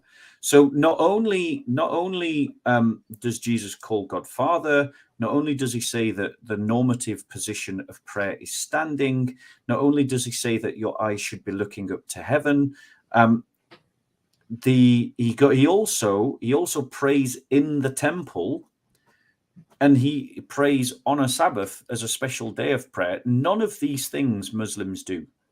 None of these things Muslims do.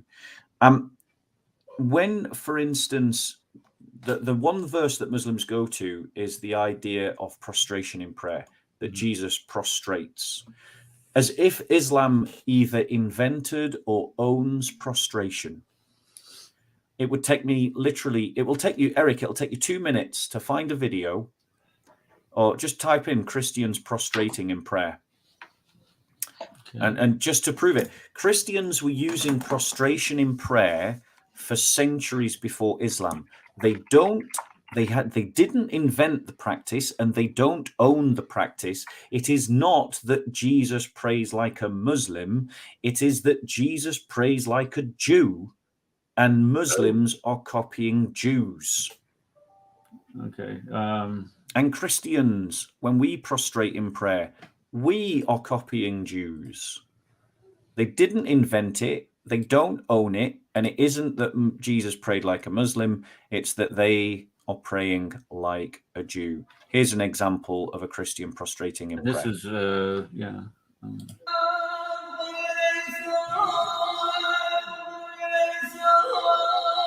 What they're chanting there is Kyrie eleison. I didn't hear that. Lord have mercy. And notice that. Go on, bro.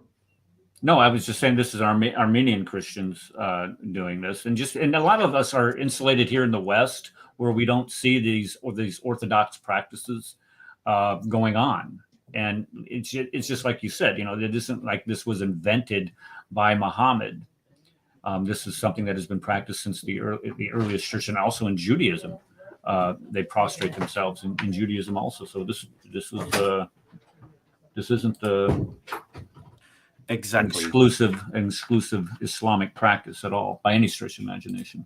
Yeah, and we see Paul building, exactly as we said earlier, Paul builds on this in 1 Thessalonians 5:17, where he says, pray without ceasing. Also in Philippians 4:6 and 7, where he says to the church to pray in all situations. So, for example, he says, do not be anxious about anything, but in every situation, by prayer and petition, with thanksgiving, present your requests to God, which is exactly what our Lord did. So, yeah, it's a really dumb argument, and the only people that propagate it are really dumb people. And if you're a Christian in the West and you're not using prostration in prayer, I want to encourage you to do it. It isn't Islamic. Muslims don't own it. Jesus did it, and we should do it as well. Well, what I would point out also, if you go to Matthew chapter 6, where because we all know that the Muslims, they have certain prayers that they have to give, and each of the 5 different prayers that they give during the day. And Yeah. here's what Jesus says. He says, "And when you pray, you shall not be like the hypocrites, for they love to play standing in synagogues and corners in the street, that they may be seen by men. Assured they say they have the word, but when you no, that wasn't the one. It was where he says, do not keep making the same type of repetitious prayers. Do not use repetitions in prayer. It's the three good works that he speaks about in the Gospels: prayer, fasting, and alms. Yeah, verse 7, it says, "And when you pray, do not use vain repetitions as heathens do." And what do the Muslims pray? 5 times a day. The same prayer. Well, they pray different prayers for each one, but it's the same repetitious prayer. Yeah. And he also goes on, and I'm going to double tap what you said before, as far as who are we praying to. When Jesus teaches us how to pray, the first sentence is, "Our Father who art in heaven." So we're praying to our Father, and who cannot call Allah? Allah is a father to nobody. So even when we start talking about how Jesus prayed or how we should pray as Christians, it's actually the exact opposite of what this clown is trying to get this guy to believe here at Speaker's Corner. Yep. You're absolutely right. And the reality is that in terms of Christ's teaching about how you practice good work, like almsgiving, like fasting, and like prayer, Christ's teaching actually condemns the mainstream practices of Muslims. They boast constantly of how they're fasting. Like, you can't get through a Ramadan without everyone knowing that they're fasting. Right. They make a public spectacle of their virtue, praying in the street, making a big deal about their fasting, which is not really fasting. It's just skipping lunch and having 2 giant feasts. And they also make a big deal about, I've given my zakat. And the reality is that zakat's not even a charity. It's a tax that they have to pay, punishable by death if they don't.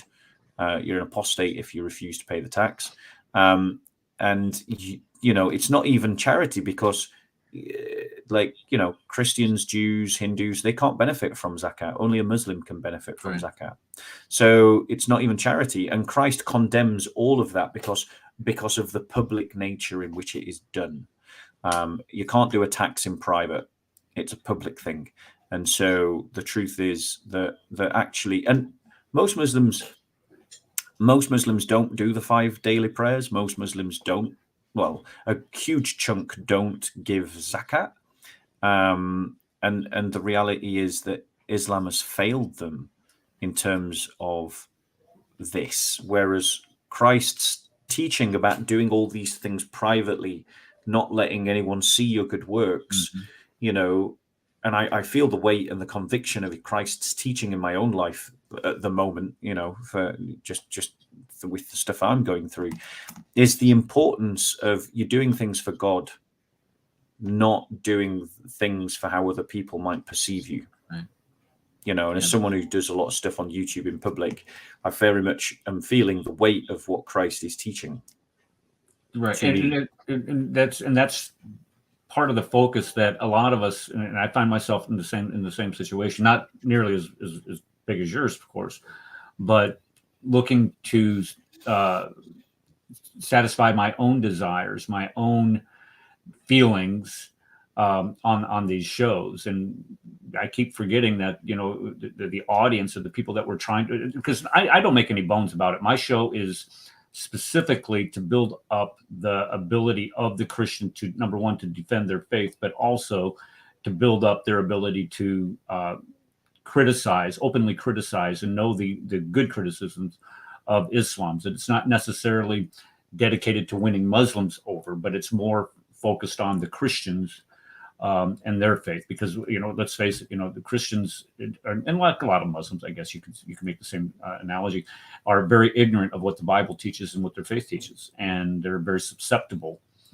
to these attacks. So it's best used to equip the Christian to defend and to attack. It's kind of like what's that, Deuce Vault, that Crusaders, yes, that you like to use. As a matter of fact, I have that on my, and if you watch the opening, I have that on the. I did see it. I just want to point out one more thing, okay, which is that which is that morning prayer in the I'm going to mispronounce this as well, Shakarit, which is a Jewish book talking about Jewish traditions of prayer, daily prayer, and the set times that they were done, which Jesus would have followed.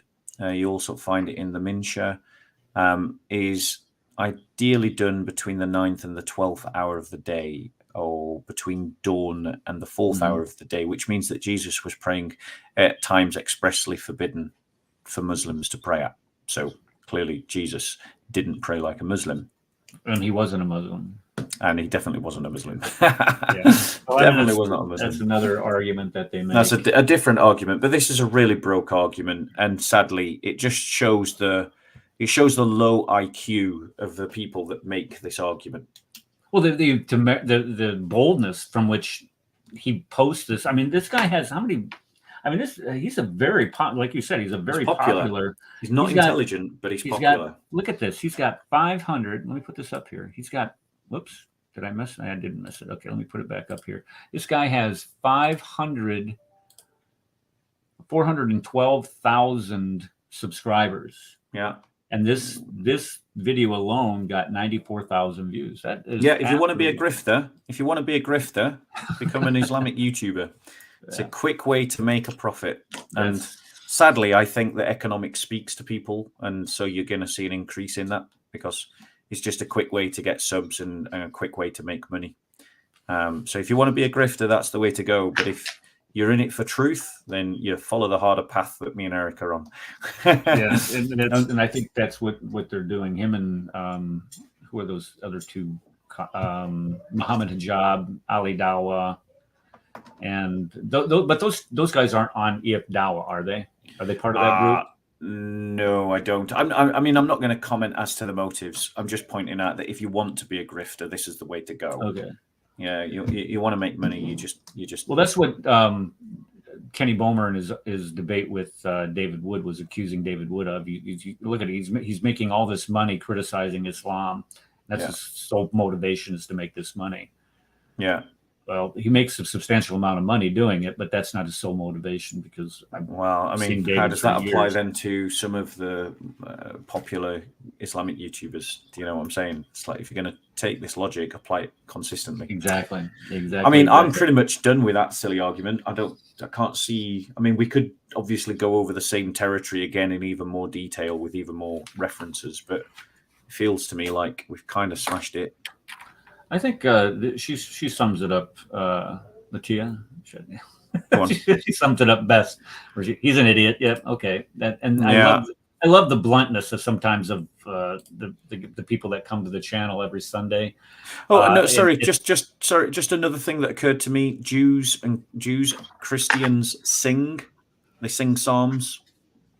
Absolutely. Muslims don't sing. Singing is haram. Why is that? Do you have any idea? I don't. Off the top of my head, no, but it wouldn't take me long to find out. But there's a lot of Muslims that think it's probably one of the legal law schools. It's not universal, but one of the legal law schools. I think it's Hanbal. Oh, flipping out names. Me and names.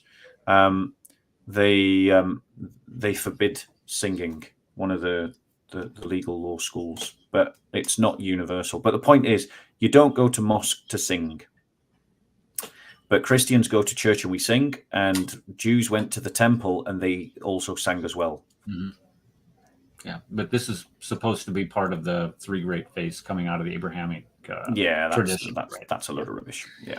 Yeah. Okay, shall we go on to the next video then? Okay, this one, the audio is hard to hear. I'm just going to be, let's stop. Okay, it's hard to hear. I'm just going to be perfectly honest with you. But this one deals with, is the Bible historically correct? And I want everybody to listen to Hamza's argument against the Bible and for Islam. And he's pointing out that Pharaoh, this is the argument he's making, that the Pharaoh at the time of Joseph the title was not Pharaoh. It was supposed to be king.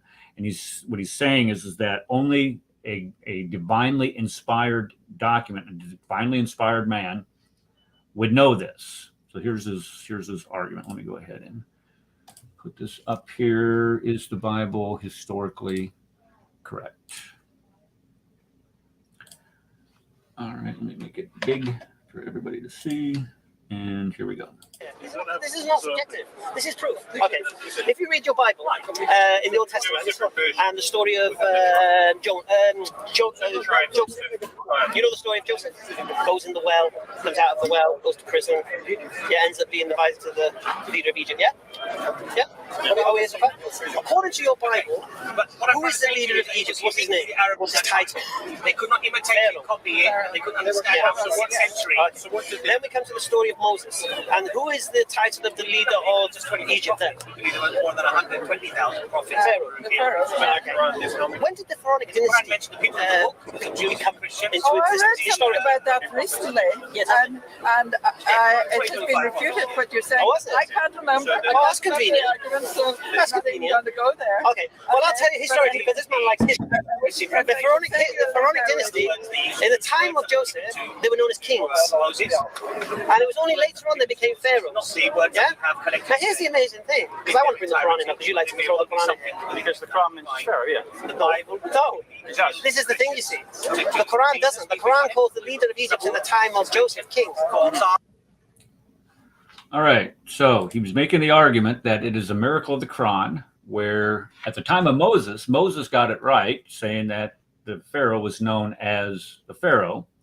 But when we use the historical method, and this is what amazes me, he actually wants to use the historical method to determine what the title of the Pharaoh was at the time of Joseph.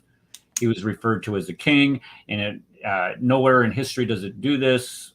He goes on, he makes other arguments saying, well, this is the only place that we can find it is in the Quran. Well, I mean, firstly, that's just opened up the Quran to a whole world of pain. If we're talking about anachronisms, then like I've got a bunch of juicy fruit of anachronistic nonsense in the Quran that I'll talk about in a second. But I think it's fair to say that now, if I get my facts right, the time in which the Joseph story is set is the Middle Kingdom period, which is like 2055 BC to 1650 BC. So somewhere in that period of time is where the Joseph story is set. And it's true to say that the term Pharaoh wasn't common. It wasn't widespread. It became more widespread later in the sort of New Kingdom period, so 1550 to 1069, which is obviously when the story of Moses is set. And at that point, Pharaoh would become much more involved. But the fact of the matter is, we do have historical artifacts dated to the Middle Kingdom that do use the term Pharaoh. Not many of them, admittedly, but we do have them. So one example would be Senusret.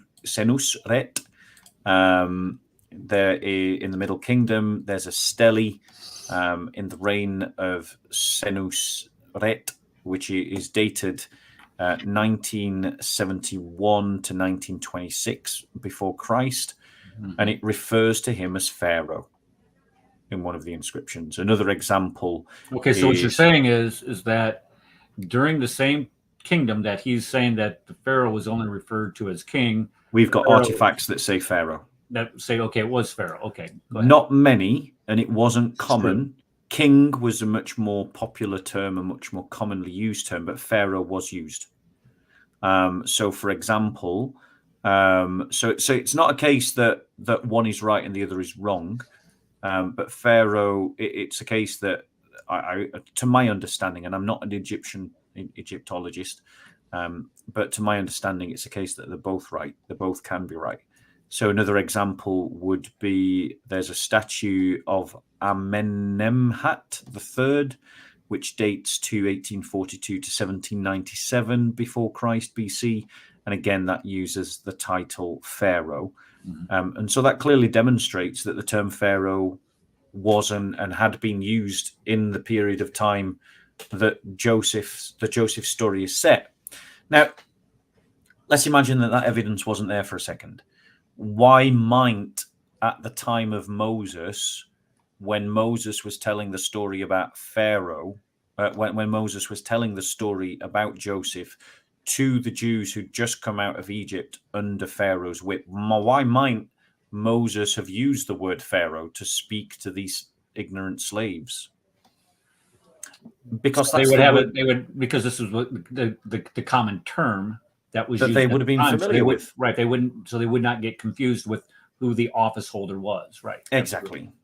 That's exactly, so even if it's a case of, even if we didn't have archaeological evidence to back up the fact that Pharaoh was a term used in the Middle Kingdom, which we do, the reality is that Moses is communicating to a bunch of ignorant slaves about something that happened well into the past, in which the ruler, which they would have known as a pharaoh, needs to be described in a way that they understand. So you would call them pharaoh. So I don't see much of a problem with it.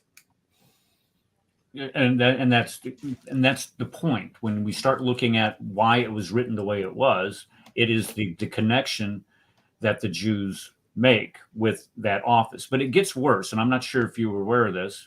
Go on.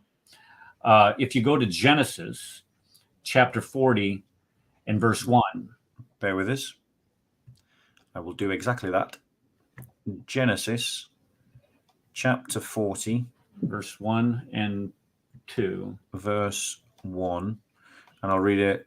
After these things, I'm reading from Net Bible. Okay. After these things happened, the cupbearer to the king of Egypt and What? the royal king, baker. What? The what? To what the king of Egypt. Okay. The king of Egypt. Yeah.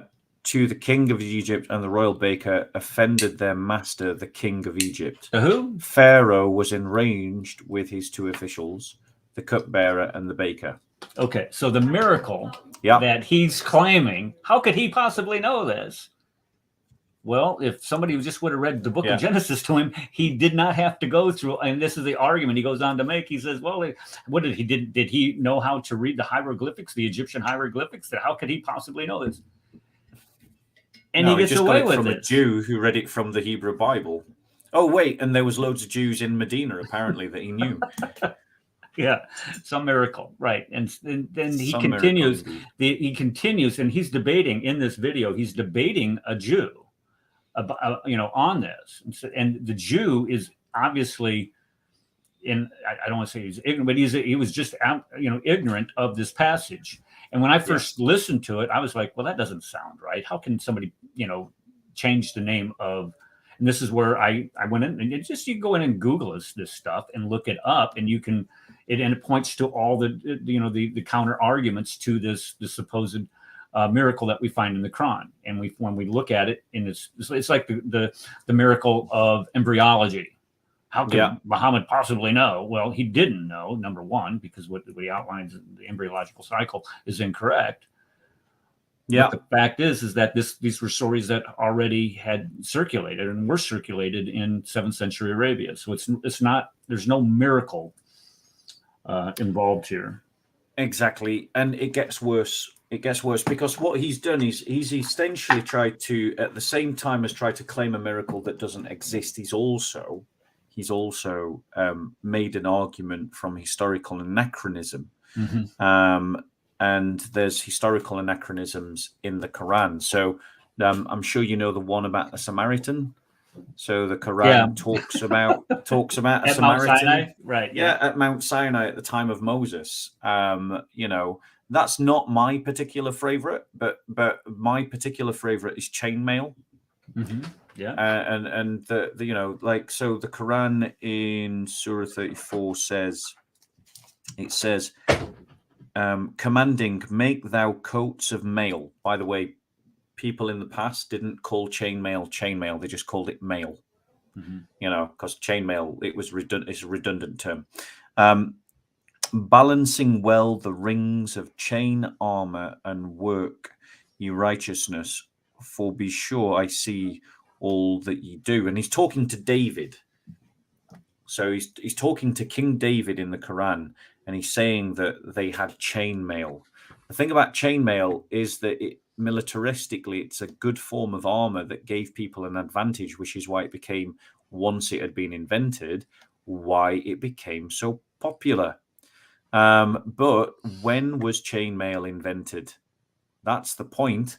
Right. And when you look into it, chainmail, bear with us 1 second. I'm just trying to pull up my notes. So I tried to use this new system to create my notes, and it's quite complicated. It's like the 6th century BC or something like that. Yeah. So basically, no.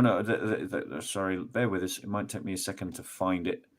It is essentially the 5th century. Yeah, it is. 5th century. Okay. So I just want to see if I can find it. Bear with us. I have 3 other anachronisms that I want to bring up just when you get done with this, because it's absolutely priceless. Where he's going to the same story, where he's going to a story that he's saying that the Bible is anachronistic in naming the Pharaoh as Pharaoh, when the Bible does describe him as a king. So it throws the legitimacy of the supposed miracle out the window, but it also, using his criteria, demonstrates the exactness and the historicity of the Bible record itself. Because if this is not known, how is this supposed to be known to Moses if he was not aware of these things and lived at this time? So chainmail is something that bear with us. I do apologize. I will find it.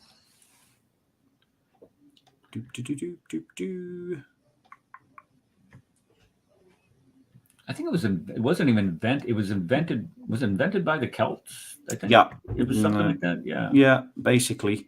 Nope. Yeah, okay. So I couldn't find exactly the note that I was looking for, which is a shame.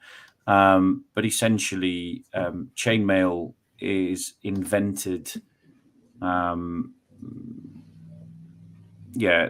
was invented at the time of the Celts. It's somewhere between the 5th and the 3rd centuries before Christ. Okay.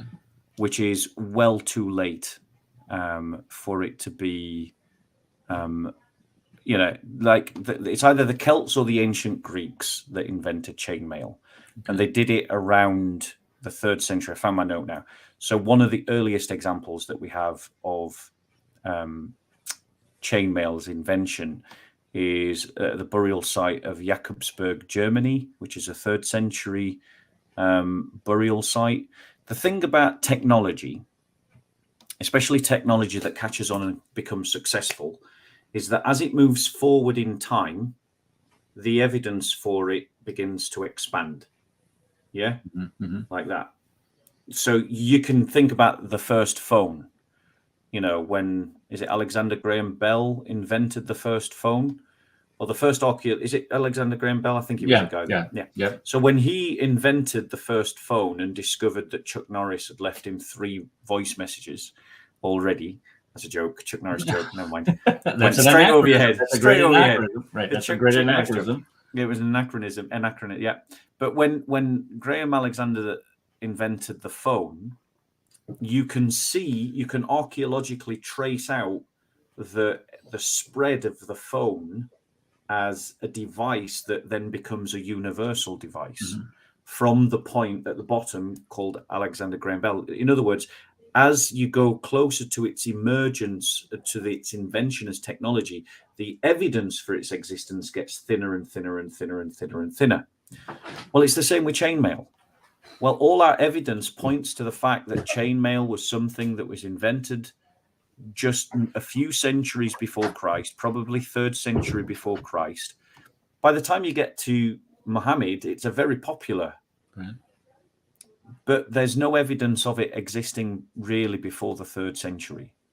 And that means that you've got an anachronism here in the Quran, because it's saying that if chainmail had been invented by David 1,000 years BC, let's say, then that means that something that is an effective weaponry didn't catch on of course it would have caught on, because it would have give the people an advantage in conflict. Right, it's much lighter than the plate mail that was normally Than used. plate armor, which would have been the actual plate armor, and leaf armor are the two kinds of armor that were used around the Iron Age. And chainmail would have given people a massive military advantage because of the increased mobility. The idea that it would have been invented at the time of David and not caught on is ridiculous. And history doesn't support that. So you've got an anachronism right here in the Quran. That's my first one. You do one and I'll do another. Okay. Well, I'm just going to go ahead and point towards Pharaoh himself, where he starts talking about, if he's going to opine about Pharaoh and what Pharaoh did and, being called king and such. I'm going to go with Quran 7:124 and Quran 2:26-49. 7:24 or 124 says, "I will show Pharaoh." Speaking here is, "I will surely cut off your hands and your feet on the opposite sides. Then I will crucify you all."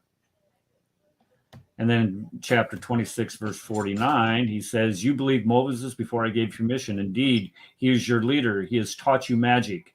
But you are going to know I will surely cut off your hands and your feet on opposite sides, and I will surely crucify you." Now, there's a number of things that are wrong with this. Number one, the same Pharaoh, the evil Pharaoh of the Bible and of the Quran, uses the same methodology of punishing people as we find in the Quran. I think it's in Quran 5:33, where it talks about, for causing mischief in the land. Am I right on? I'm fairly sure. If I'm not, it's something like that. Crucifixion is listed as a punishment in the Quran. Right. Okay. So Pharaoh is using, or God, the Allah, the God of the universe, is using the same type of punishment that the Pharaoh used at the time of Moses.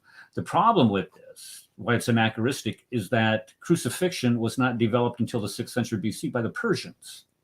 So here you have Moses, who lived 1500 BC, somewhere around there, is using a process to execute people that had not been invented won't be invented for over another 900 years. So again, when we start talking about anachronisms, and he's going to say, "Oh, the Bible's anachronistic." No, it's not. The only thing that we share here is the belief in your belief in the Quran and your inability to discern whether or not there are anachronisms within the Quran, which there clearly are, and this is just one of them. There are more. You go ahead. I've got another one for you. So the Quran mentions that Joseph was sold for a certain number of dirhams. Right. Do you know that story? Yes, very familiar with it. Yes. Yeah. So he sold for dirhams. Now, the thing about the dirham is that it's derived from the Greek term drachma. So it's basically just an Arabized version of the term drachma. So it's saying, in essence, that Joseph was sold for some drachmas. But the problem with that is that the story is anachronistic because the drachma as a currency wasn't invented until the classical period, around the 5th century BC. So the idea that Joseph, who is possibly up to 1,000, 2,000? Joseph is 1800, 1900 BC. 1800. Yeah. So the idea that they had the drachma in 1800 BC, when it was only invented in the 5th century BC, is massively anachronistic. Right. And if Hamza is going to say that the Bible is in error because it's got these anachronisms, well, so does the Quran. So is he going to be consistent now and chuck the Quran away? Of course he's not. He's going to invent some special pleading. He's going to invent some, this rule applies to the Bible, but not the Quran kind of logic. And unfortunately, that is the level of debate that exists amongst Muslim polemicists. So, there's not a lot of depth to that argument either. And I've read the article. If you go to, is it Islamic Awareness? It's kind of a big site that provides excuses. Their excuses, their rescuing devices. Yeah. And there's two other additional things about that. Three actually additional things about that is, number one, coins did not even exist, period, at the time of Joseph. Coins were not used as a currency until I think like the 8th or 7th, 8th, 9th. It's a long time after this, 1,000 years after this, number one. Yeah. The second thing is that, as you said, they're using a form of a currency because it does say "and counted out." When you look at that verse, it says "counted out." Yeah. Now we can make the argument today that the shekel, when it talks about shekels being used as a currency at the time of Joseph, this is true, but a shekel is not, at that time, was not considered a coin. It was considered a weighted amount. Yeah. So you could make the argument that the drachma or the dirham is what the Quran uses, which is a derivative of that. Anyway, you can make that argument that said, well, look there, the dirham was a weighted amount also, but that's not true because it says counted out. If it didn't say counted out, you might have an argument about that, but they always leave that out.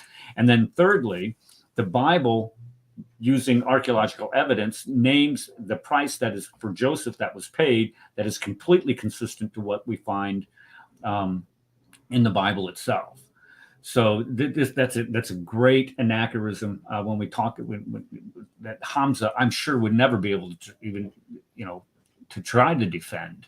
Maybe we got to get you to follow him around Speaker's Corner. The thing is, I've tried to debate Hamza twice on the Quran, and twice he's ran away. The thing with Hamza is that he only argues with he wants to grandstand in front of the camera, and he argues against Christians that he thinks that he can win about, and he only wants to argue about the Bible. He only wants to argue about Christianity so that he can play his catchphrases like Jesus prayed like a Muslim. But the moment you flip it on him and you start challenging him about anything to do with the Quran or Islam, like I have done twice, he's ran away twice. He's an intellectual coward. And if he wants to debate, I'm happy to debate him at the corner or on a live stream. I've challenged him to a debate. He said he was going to do it, and then he backed off and ran away, and then went home and then uploaded a video saying, I'm not going to debate him. So, that actions speak louder than words, guys. And you see these guys literally running away from you. Who's that little fella that keeps taunting you? Siraj. Yes, right. There you go. Oh my goodness, he's just a pest. That's what I was thinking. Why don't you just squash the guy and say, go away? He's just looking to be. He just wants clickbait. He's looking to make a name for himself. He thinks that he's going to do it through YouTube, and so he just comes and he rudely interrupts every conversation that I've been doing. Though recently he's backed off from doing that. I think that either people have had a word in his ear, or he's just cottoned on that if he interrupts me, I go and interrupt some dawah. And he's left me alone, so I've left them alone. Good. Like the intellectual battle has been won between Christianity and Islam. And the beauty is the victory is not ours, the victory is Christ's, who defeated them through his cross, which disproves Islam 100%. And his resurrection, which also beautifully disproves Islam. But the intellectual battle has been won. The only thing that the reason why that hasn't caught on is because a lot of Christians don't involve themselves in apologetics polemics. A lot of Christians still follow a very timid, limp-wristed kind of Christianity, and Islam has sociological power for reasons that can be both understood and countered. Like if we win all the arguments, but they end up controlling all the police forces and the courts and the council seats, we still lose. Doesn't matter if you win all the intellectual arguments, and they recognize that. And we beat them over 2 years, not just me, but Jay Smith and Hatun Tash as well. We beat them over a number of years, and latterly for me, the first 2 years that I was at the corner. And after being mauled week after week after week, for 104 weeks, more or less, they decided to try and organize a boycott because it was costing them. It was costing them in that people were becoming Christian because of what we're doing, and they knew it. And so why risk an argument that you could lose when you can just speak to a Christian who doesn't know anything and look like you're an amazing debater who's confused and confounded another Christian? So my encouragement is Christians, stop going onto their channels. Christians, stop going to the corner to talk to them. And stop giving them cannon fodder. Yeah, and you always have the group of clapping seals that accompany these guys that want to Allah Akbar well, the other thing is that pressure of expectancy. You know, when you're surrounded by a group and you can feel the pressure of their expectancy, if you're young, naive and malleable, and then someone says, well, I think it's time that you say your shahada, and then you feel this expectancy of the group, this peer pressure as people expect you to say your shahada. If you're suggestible and naive, then unfortunately a lot of people say their shahada. How many of those actually go on to practice it is a different question. You know, I wonder if there's like a Pew Research. There is. There are lots of studies. Okay. Like loads of studies show that most Muslims stop practicing Islam within 7 years of becoming Muslim. Really? Like, yeah. It's almost as many people leave Islam as come into it. So you have conversions, you have apostasy. Yes, but the thing is, they've got a higher birth rate. Right. Yeah. And so the numbers go up. And then in Western world, you've not just got a higher birth rate, but you've also got higher levels of migration from Muslim countries, whilst you've got a collapsing Western demographic.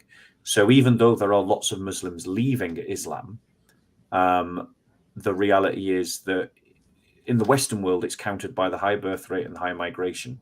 And in the Muslim world, it's counted by the higher birth rate, because every Muslim born is counted as a Muslim, even if a certain percentage of Muslims have left in adulthood or stopped practicing. Yeah, this is the question that we handled on the show. I think it was this past Sunday where we handled this question on the show. I think it's Latia, who's in the audience right now, asked that question. How do you deal with that? And we went in and we said essentially what you're saying is that a lot of it has to do with birth rate. But the good news is the apostasy rate that we see now that all of this information that you and I have been talking, just some of the information that you and I have been talking about here on the show, is becoming more widely available to them. And when they are able to have access to it, which they are not allowed to have access to in a lot of these Muslim majority countries, by the way, but they do get access to it. This is like, what do you mean this is true? What do you mean that Muhammad did this? What do you and they can't believe that these things are true and that people would have the actual audacity to be saying them publicly. How dare you? That's blasphemy. There's a tsunami of apostasy going on. Yes. A tsunami. It's happening everywhere. And I want to say to you, if you're a Muslim watching this, you don't have to stay in Islam. Loads of Muslims are leaving it. You can leave it as well. And I would invite you to pick up, a Bible, pick up scripture, and to consider actually, what Christianity teaches, and come and speak to someone like me or someone like Eric, someone who actually does know the faith, and is willing to sit and talk with you about what it means. Even if you don't choose to accept it, at least be informed so that you know what you're not accepting. And that can't hurt you. It can't hurt you to do a sincere and honest inquiry into what Christians believe. It doesn't mean you have to believe it yourself, but it does mean that at least if you do decide not to believe it yourself, you know what you're rejecting. Because the reality is, what you hear in the mosque and what you hear amongst your Muslim friends is all ignorant, as we've been demonstrating with this video on Hamza. It's just nonsense. And I would encourage you, to come and speak to some knowledgeable Christians and discover the same Christ that we follow, which is the Father's Messiah, the fulfillment of Old Testament prophecy, the one who was crucified, died, rose again on the third day, and will come again to judge you and me and the living and the dead. Amen. And amen. Amen. All right. Well, you want to end it there? We've been going. This is, I normally can only go 2 hours, and I don't have the stamina. I had Thaddeus from Reasoned Answers. Did you see him? His went 12 hours. I know. I don't know how he does it. I am certainly not. I am certainly not one to be jumping on that one. I do want to. I'll make one final point, Okay. and then we'll call it quits. How does that sound? That sounds like a plan. Go ahead. So a lot of Muslims obviously believe that the Quran is this unique book, that Allah has revealed it, and that it's incomparable, and that it's an original, as it were, production of Allah through Muhammad. That's what Muslims believe. That's what they've been told to believe. That's what they believe is to be true. But the reality is that the Quran admits to something that I think a lot of Muslims miss. And I'm going to read from Surah 25, 4 and 5, where it says, "But the disbelievers say, naught is this but a lie which he has forged, and others have helped him at it. In truth, it is they who have put forward an iniquity and a falsehood. And they say, tales of the ancients, which he has caused to be written, and they are dictated to him morning and evening." So the Quran is saying that the early opponents of Muhammad said that Muhammad was just telling them stories that they'd heard before. And I want to show to you that this is true, and I'm going to give you the references so you can check it for yourself. Where Muhammad has clearly borrowed a story, sometimes identically, sometimes in a massaged or revised way, but he is essentially borrowing and taking stories from other sources, showing therefore that the Quran is not of divine origin.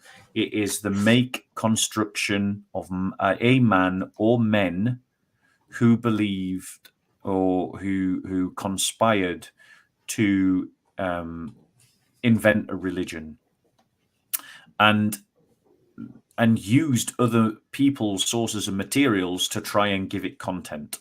So in Surah 234, we've got the story of Satan being cast from heaven because he refused to bow to Adam. And this kind of story that you see in Surah 234 and also in other places of the Quran, because it appears multiple times. And if you do a synoptic analysis of that story, you see that it's retold differently in each telling, with different words and different orders of events. But that story is found in a book that we have access to, that you can find and research yourself, called The Life of Adam and Eve. It's a complete stealing of someone else's story. Surah 5:31 tells the story of Cain learning to bury Abel's body by watching a raven scratch the ground. Mm-hmm. And again, this story is found in several places in the Quran. But you can find that in Jewish midrash literature, like the Tanhuma and the Pirkei, I'm probably mispronouncing this, Pirkei de Eliezer. And these are, these are the Jewish midrashes that you can find that are telling a very similar story. Surah 5:32 tells a moral story with legal applications to the story of Cain and Abel and what happened between those two. And that application is taken from a 3rd century Jewish legal tradition in the Mishnah. And the Quran practically quotes word for word a portion of the Sanhedrin, part 4 and 5, part 4, verse 5. That one right there. Let me have a look. Can you see it on the screen? Oh yes, yeah. Oh, you've got it. So you've covered this already at some point, then. It's all over the place when you start talking about the drawing from previous sources, and that's a very popular one. You're absolutely right. So there you go. I mean, put that back up on screen so people can see it. Just for a second while I give my next example. Yeah. So for another example is Surah 21, which tells the story of Abraham destroying the idols in his homeland. Mm-hmm. Now, and then being delivered miraculously from fire by God. Now, that story is a Jewish legend recorded in the Midrash Rabbah. In Surah 7:171, God is told. God says speaks of holding a mountain over the Israelites like a canopy, so that they're not terrified that it's going to fall on them. And it ends by telling them to fear God and to remember the revelation that they've been given. That story is a rabbinic tradition recorded in the Babylonian Talmud. Mm-hmm. I mean, I could go on. I'll maybe do one more. So in Surah 19:22-26, it tells the story of Mary, who's still pregnant with Jesus at the time, traveling and being driven by the pains of childbirth to sit under a tree where she expects to die. A voice speaks to her from beneath and tells her to shake the tree, and she will be given both food and drink by the tree and will live. Right? Now, this story has its precedent, its antecedent in the pseudo-gospel of Matthew. The only difference is that Jesus is a 2-year-old boy in that story, and he commands the tree to bend down and to feed Mary fruit and drink. The stories are clearly of a man who's traveled around, heard stories orally, and either by choice or by accident has either misremembered them in retelling them or has manipulated them on purpose to create content for his book. And people called him out on it at the time, which is exactly what you would expect them to do if these were popularly known stories. So there's my final argument for closing. Okay, so we have stories that are borrowed from pre-existent Quranic literature that we know existed prior to the Quran, and they, by the way, have several points of congruence, meaning they have several points. For example, the Queen of Sheba is kind of my favorite. That one has, let's see,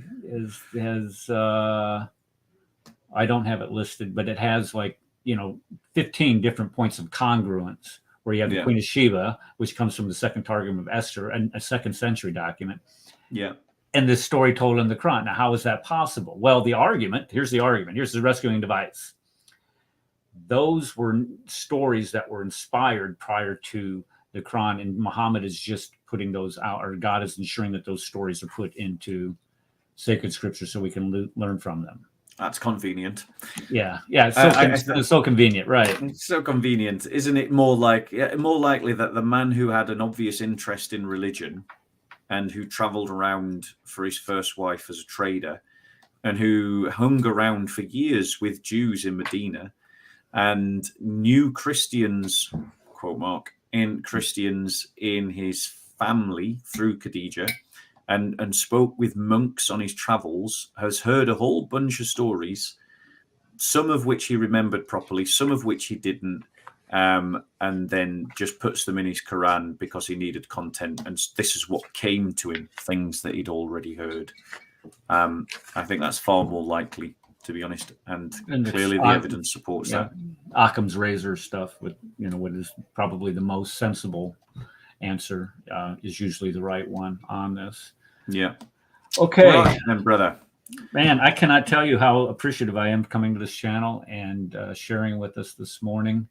It's been a delight to hear some of your insights on, because I wrote down a bunch of stuff that when I was writing these clips down, and I'm like, he ain't covering any of this type of stuff. You have a completely different perspective, and that's what I really enjoy seeing here, because it enlightens those people who kind of get the same droning on that I provide on a weekly basis, and then you hear something new that comes from a completely different perspective, and basically does the same type of body slam that we do when it comes to people trying to propagate the Quran, or trying to dismiss, or at least try to mislead people away from our Christian Bible. So. Amen. Thank you so very much. It's been a pleasure, Eric. I really appreciate your channel. I hope anyone who's searched for me and found you in this video, I want to encourage them to subscribe to Eric's channel. And I'm guessing it'll be all right to upload this onto my own channel. Absolutely, yeah. And what I'll do is I'll put the link to your channel. So if you're watching this on my channel, please use the link and also subscribe to Eric's channel, because he does some really great presentations, super informative, easy to follow. And it's always a pleasure hanging out with you, bro. And, you know, if we don't meet on one side of the lake, I'll see you on one side of eternity in person, I'm sure. One way or another. One way or another, brother. I agree. Amen. Okay, now I told you at the beginning of the show I have the most Islamic phobic intro. Yeah. But that is only second to the most Islamophobic exit video. So my brother Radical Moderate's in the chats, and they're do the ending. Okay, so here it is. All right. God bless everybody. Thank you everybody for coming, and we'll see you on Sunday on the Crescent Discussion Group. Amen. He's risen indeed. Advanced student and specialist, that the standard narrative has holes. That's what I'm.